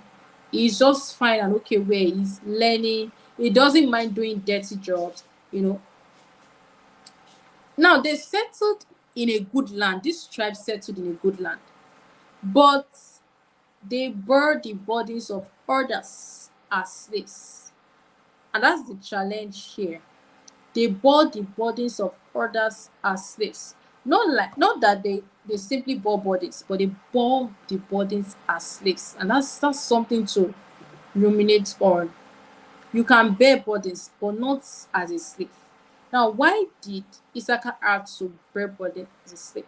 Let's look at their peculiarities. If you find yourself in this identity pathway where you just don't want to be seen, you're okay doing all the work that is necessary to be done, but you're not necessarily looking for somebody to call you out and say, let's clap for her, let's clap for him, she did this, she did that. You may find yourself in this identity pathway, right? Now, Issachar was faithful in the battle that Deborah and Barak led against Sisera. Issachar joined. Issachar was not like Asher wouldn't go. Issachar went, you know, and he was faithful in that regard. Issachar was also at the forefront of the army rally to anoint King David. Okay, so when David was to assume the throne, Issachar was also a faithful tribe that was at the forefront of this thing. And start the First Chronicle. So Issachar is always ready to serve, always ready to work, and is not looking for you to recognize him. Because of his diligence to learning, you see, they had the understanding of times and seasons. Yeah. If you're not given to learning, you cannot be someone who understands times. So we see that peculiarity with Issachar. So now you can find yourself here where you are given to learning, education, you study so hard. That's one part. Another part that you can find yourself here is that you are willing to do less honorable jobs. You don't really care. You are willing to do dirty jobs. You just want to serve, and you don't need somebody to applaud you at the end of the day. That's also another area. And yours might even be the two combined together as one. Those are pathways of identity that you find in this tribe. Okay, one tendency is that Issachar is prone to settle for less, and this idea of anything goes, because there were people who didn't necessarily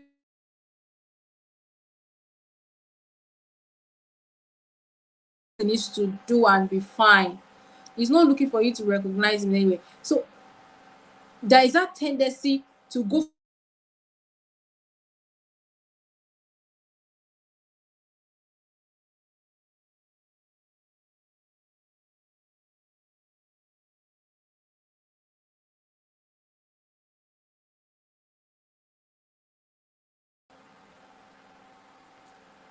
so there is that anything goes mentality, and there is that settling for less mentality where they're just comfortable and complacent where they are. I mean, they don't see anything so much about themselves. They just want to be at the background,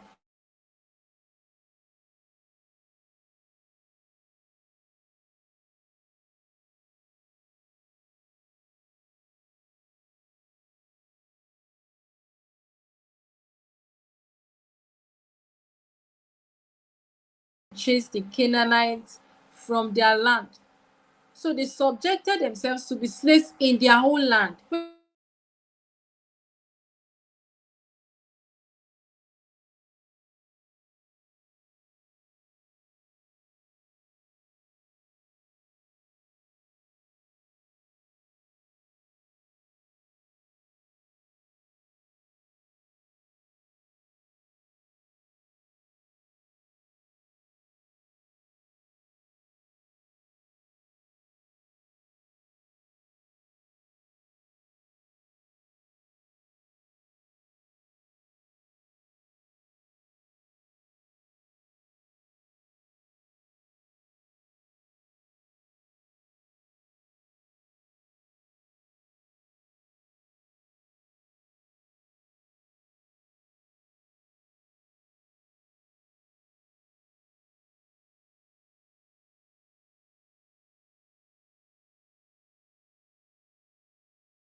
Okay, I think I'm back.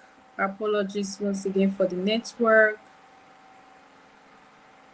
Okay, so we're on Isaac, and I was saying that because of that anything goes mentality, they didn't necessarily want anyone to know them. They were comfortable being at the background. They didn't take the initiative to drive the Canaanites out of their way. And they then subjected themselves to be slaves. Remember that they love to work. And because they love to work, work didn't seem like an issue to them. But that you love to work does not mean you subject yourself to become a slave in the process. That was a mistake with them. They love to give themselves to service. So you can bear burdens of others, right? You can support others, you can work, but don't subject yourself to being a slave in the process. So if you find yourself in this identity pathway, this is something you want to watch out for. Know the burdens to bear and the burdens to say no to. Know the burdens to refuse, know the burdens to accept. Okay, don't allow the anything go mentality. Okay, moving on quickly.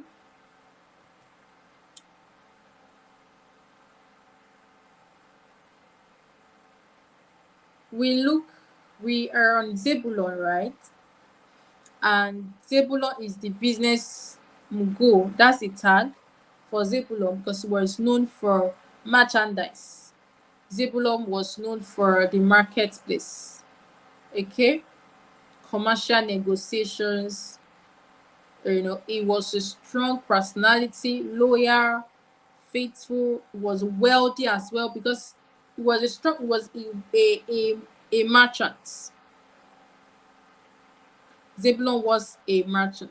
He was given to business. Okay. Zebulon fits that idea of being a donor, a sponsor, a philanthropist, a funder.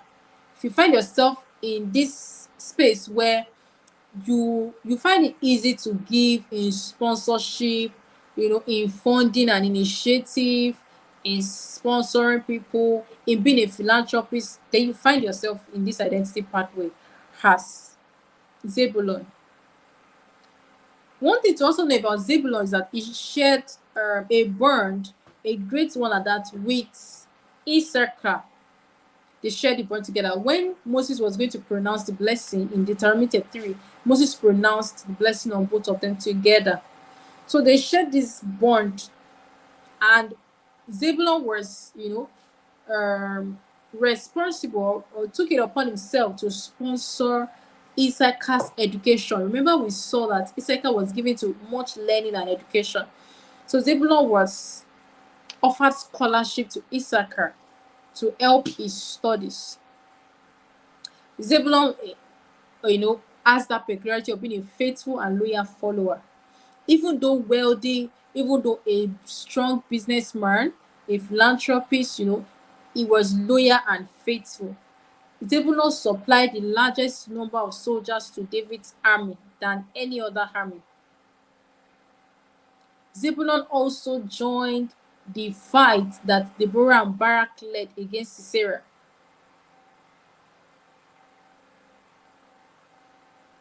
Okay, but we saw that Zebulon can also be complacent and nonchalant.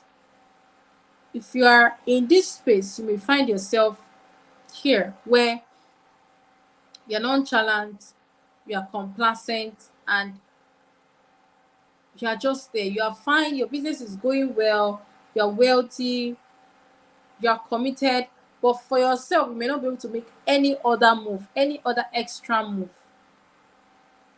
So Zebulun made no move to drive out the Canaanites from their land as commanded by God. Even though we saw that they joined Deborah and Barak in leading war against Sisera, we also saw that he supplied what's it called now? He supplied soldiers. He supplied the largest number of soldiers to David's army, but they made no move on their own part for their own selves to drive out the Canaanites. So this set of people can be complacent, especially when it comes to their own thing, their own self. They are already comfortable with, they are running a business and it's booming, money is coming, they are so comfortable. Okay? But then one thing to note is that he was very wealthy, yet loyal and faithful. He was wealthy, yet loyal and faithful. So it's possible to be very wealthy and still be loyal and faithful.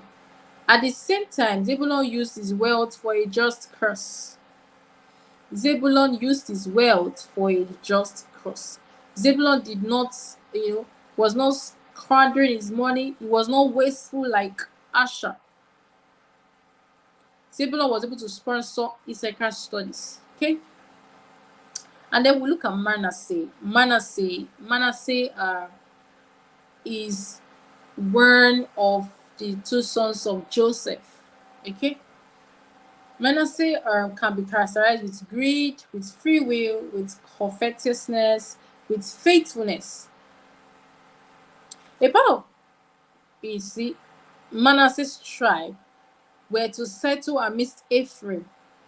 This was when Moses was it Moses or Joshua, where they were dividing the land? It was Joshua where they were dividing the land. There was a part of Manasseh that were asked to settle in the area of Ephraim, and they got uncomfortable with it. Majorly, we say because they were numerous in their tribe. Manasseh's tribe were quite a good number. So they wanted a different land, and they requested from Joshua to give a different land. But one thing Joshua said to them was that go clear the land. Clear the land of the Perizzites and the Rephaites if you want to get more land. But you see, we saw that the Manasseh tribe, they were unwilling to go. They were unwilling to follow. They were unwilling to follow.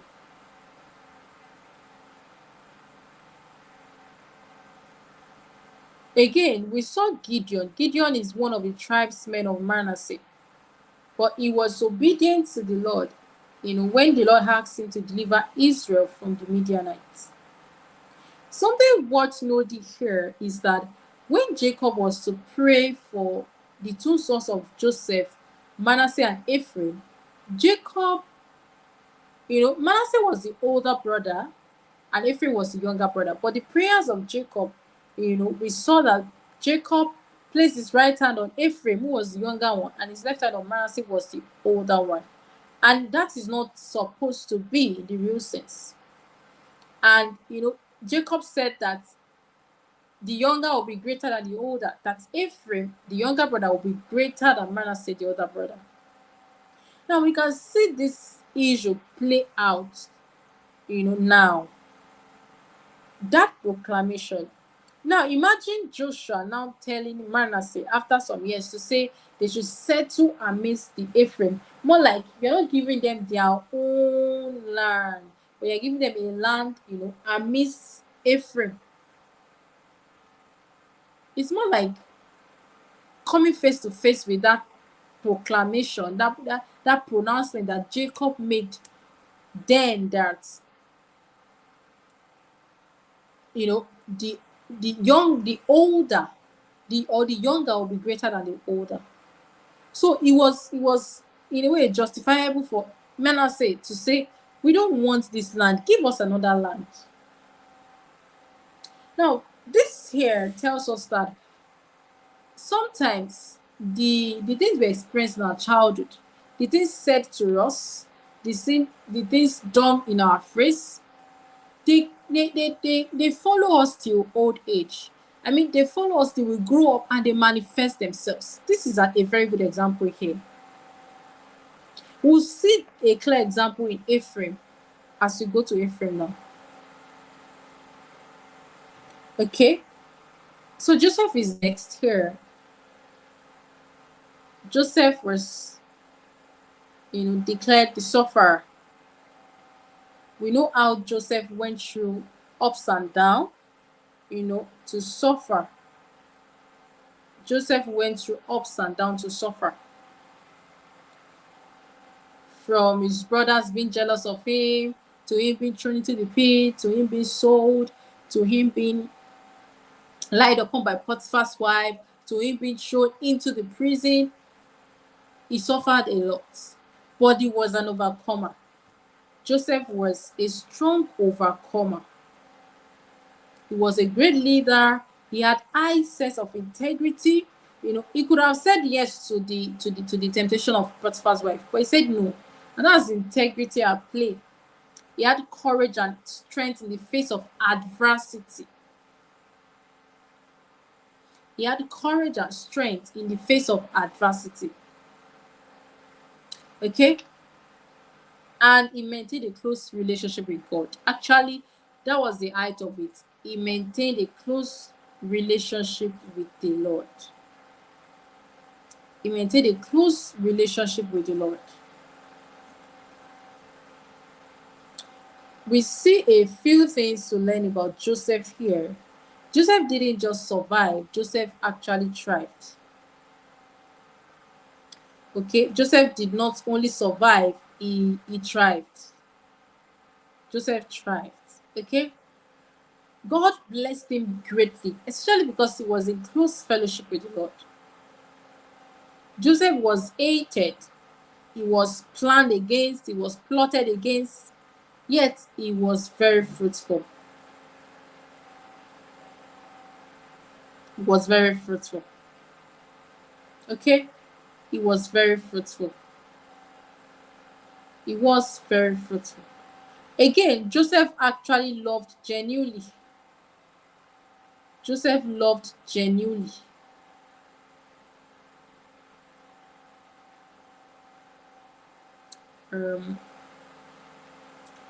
My slides went off.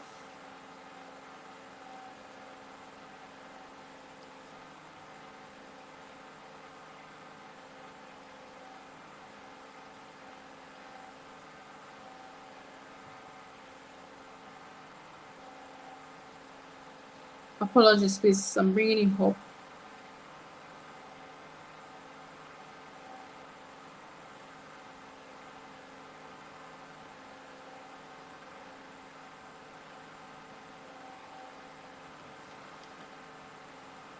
Oh wow.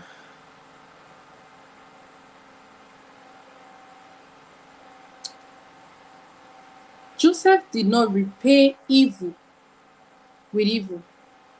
We saw the things that his brothers did for him, and he could have done worse to them when they came, to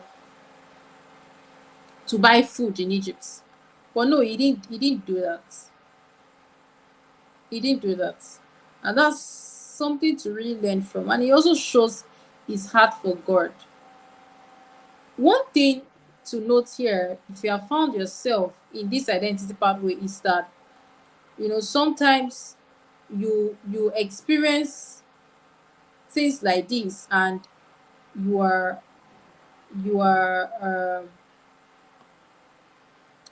you are worked out, you are sad, you are not happy, and you don't even want to do anything good for the people that have caused you the evil they caused you.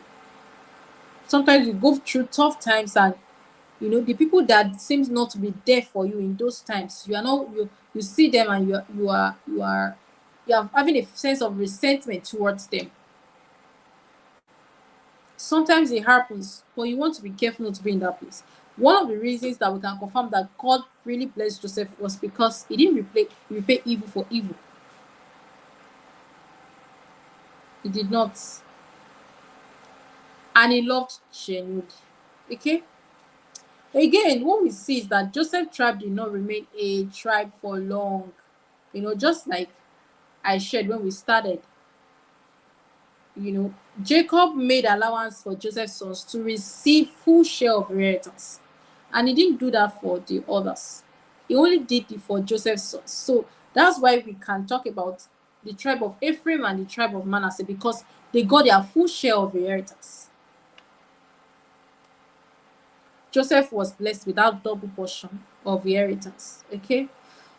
The descendants of Joseph among the 12 sons of Jacob were far more numerous than all other tribes. That's what we see as a good consequence for the life that Joseph lives. Indeed, nothing beats a life that is consistent with God.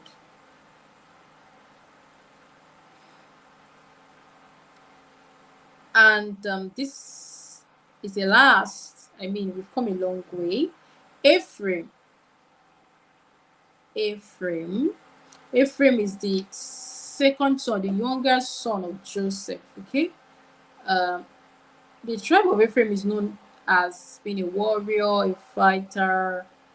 They're self-centered, domineering, jealous, discontented, and prideful. All right. What we see was that the tribe of Ephraim were in power for some time, until when Jerusalem became the capital of the kingdom of Ephraim. Okay. And Ephraim's power and influence declined in that aspect. And he got angry. He got angry because his power and his place of power and influence declined. Another thing to note is that as I was sharing on Manasseh, the prayers that Jacob rather, made on these two sons, we could see the effect playing out again in the life of Ephraim. Okay, Jacob had declared that the younger Ephraim will be greater than the older Manasseh.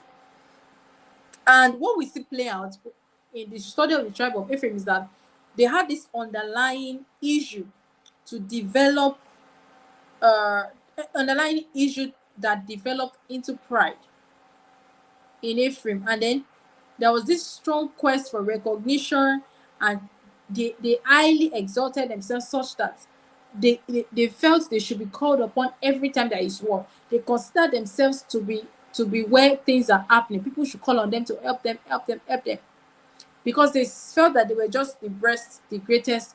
They just had this high sense of this high estimation of themselves that was not worthy.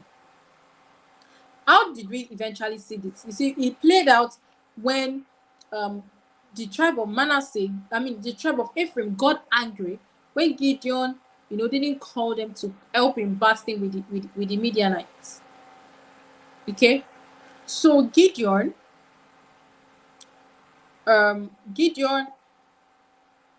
was working with the Amalekites, fighting with the Amalekites, but he didn't call upon Ephraim to join them in the fight.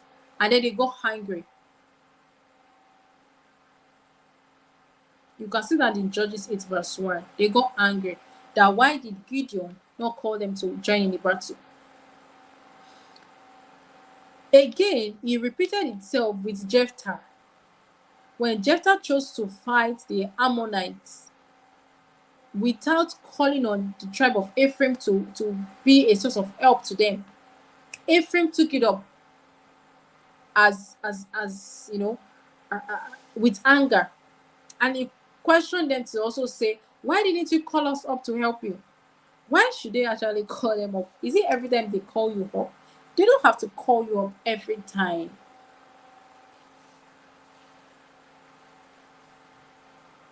I mean, why did Ephraim think he has to be called upon every time for war?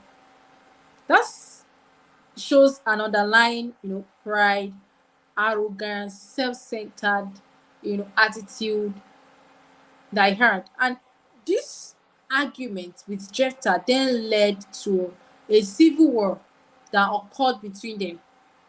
And that civil war actually got 42,000 warriors of the tribe of Ephraim to be killed. You will see it in Judges 12. The whole argument started from Ephraim, saying to Jephthah, why didn't you call us to join you in the fight? And you almost think like it's a good thing, they wanted to help, but no. The motive, the motive for Gideon, for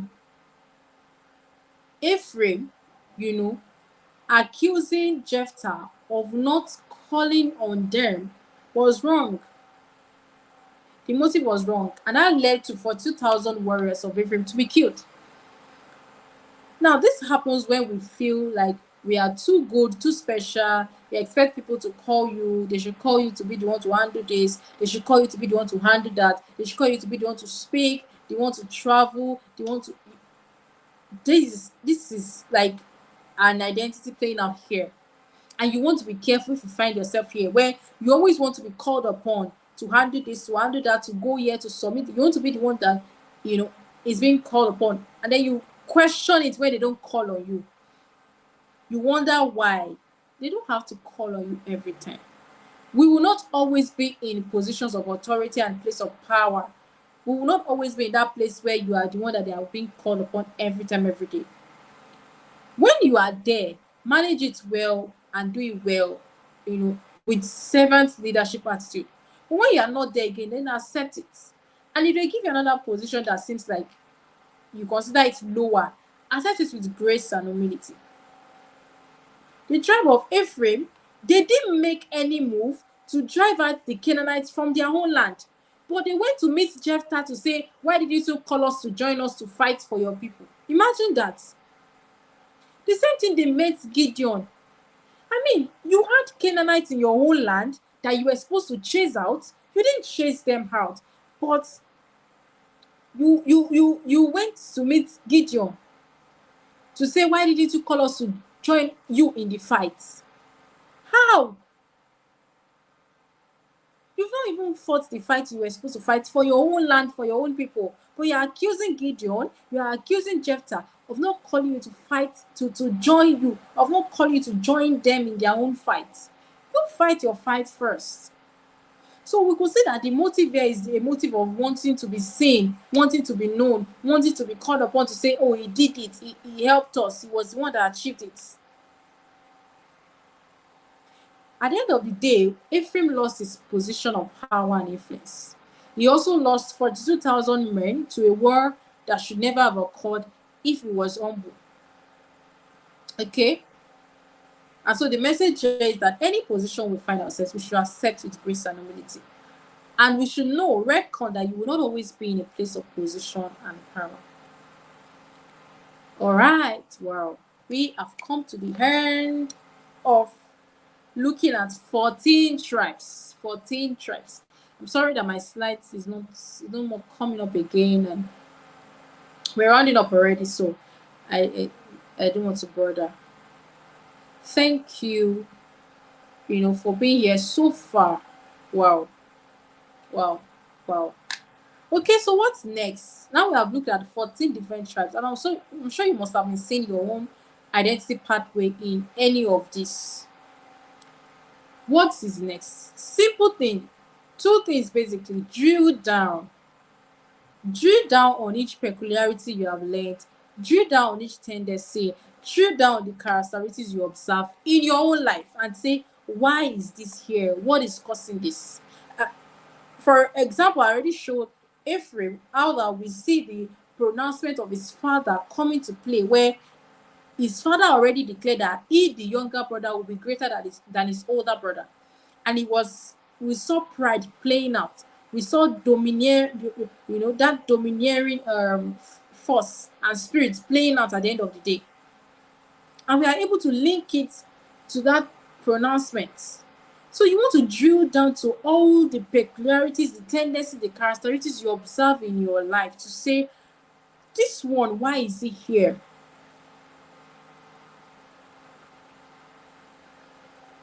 That's how you drill down for each of the peculiarity, the tendency, and the characteristic that you observe. Now, why drill down? Why is it necessary? To uncover the root cause. You will see what is fueling it. You will see why it is actually happening. That's the reason, to uncover the root cause. And then you will not be able to deal with what needs to be dealt with. If you don't uncover the root cause, you will not be able to deal with the matter that you need to actually deal with. It is when you deal with it, then you start to live in alignment, going forward.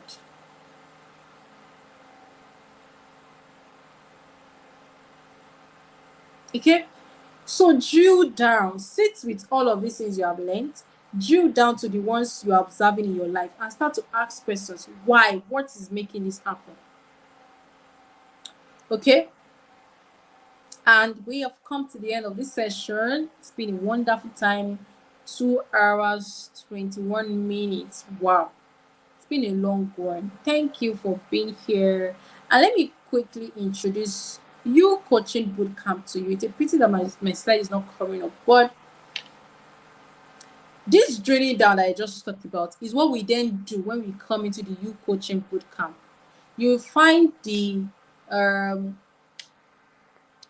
details, in what in the description of this video. Okay, you'll find the details in the description of this video. YOU Coaching Bootcamp is a bootcamp that I organize. It's a self-awareness, self-discovery bootcamp that I organize to help people who are seriously interested in discovering themselves and growing in their self-awareness. It's not for everybody. It's just for people who are deeply, seriously ready to drill down on these things that we have discussed. Okay? That's what it is for. Okay, so when you have learned about the peculiarities, the tendencies, the characteristics, the reasonable thing to do is to sit down and say, I observe this, I observe this, I observe this. What is causing it? What do I do going forward? That's what we do in the YOU Coaching Bootcamp. Okay? That's what we do in YOU Coaching Bootcamp. We come to say, these things that I observe, why am I observing it? Why is this thing happening? That is what we do. And you want to join us, I put up a few details in the description of this video. You can check it out. Okay, the registration link is showing on the screen at the moment. You can do a screenshot. It's seller.co/YOU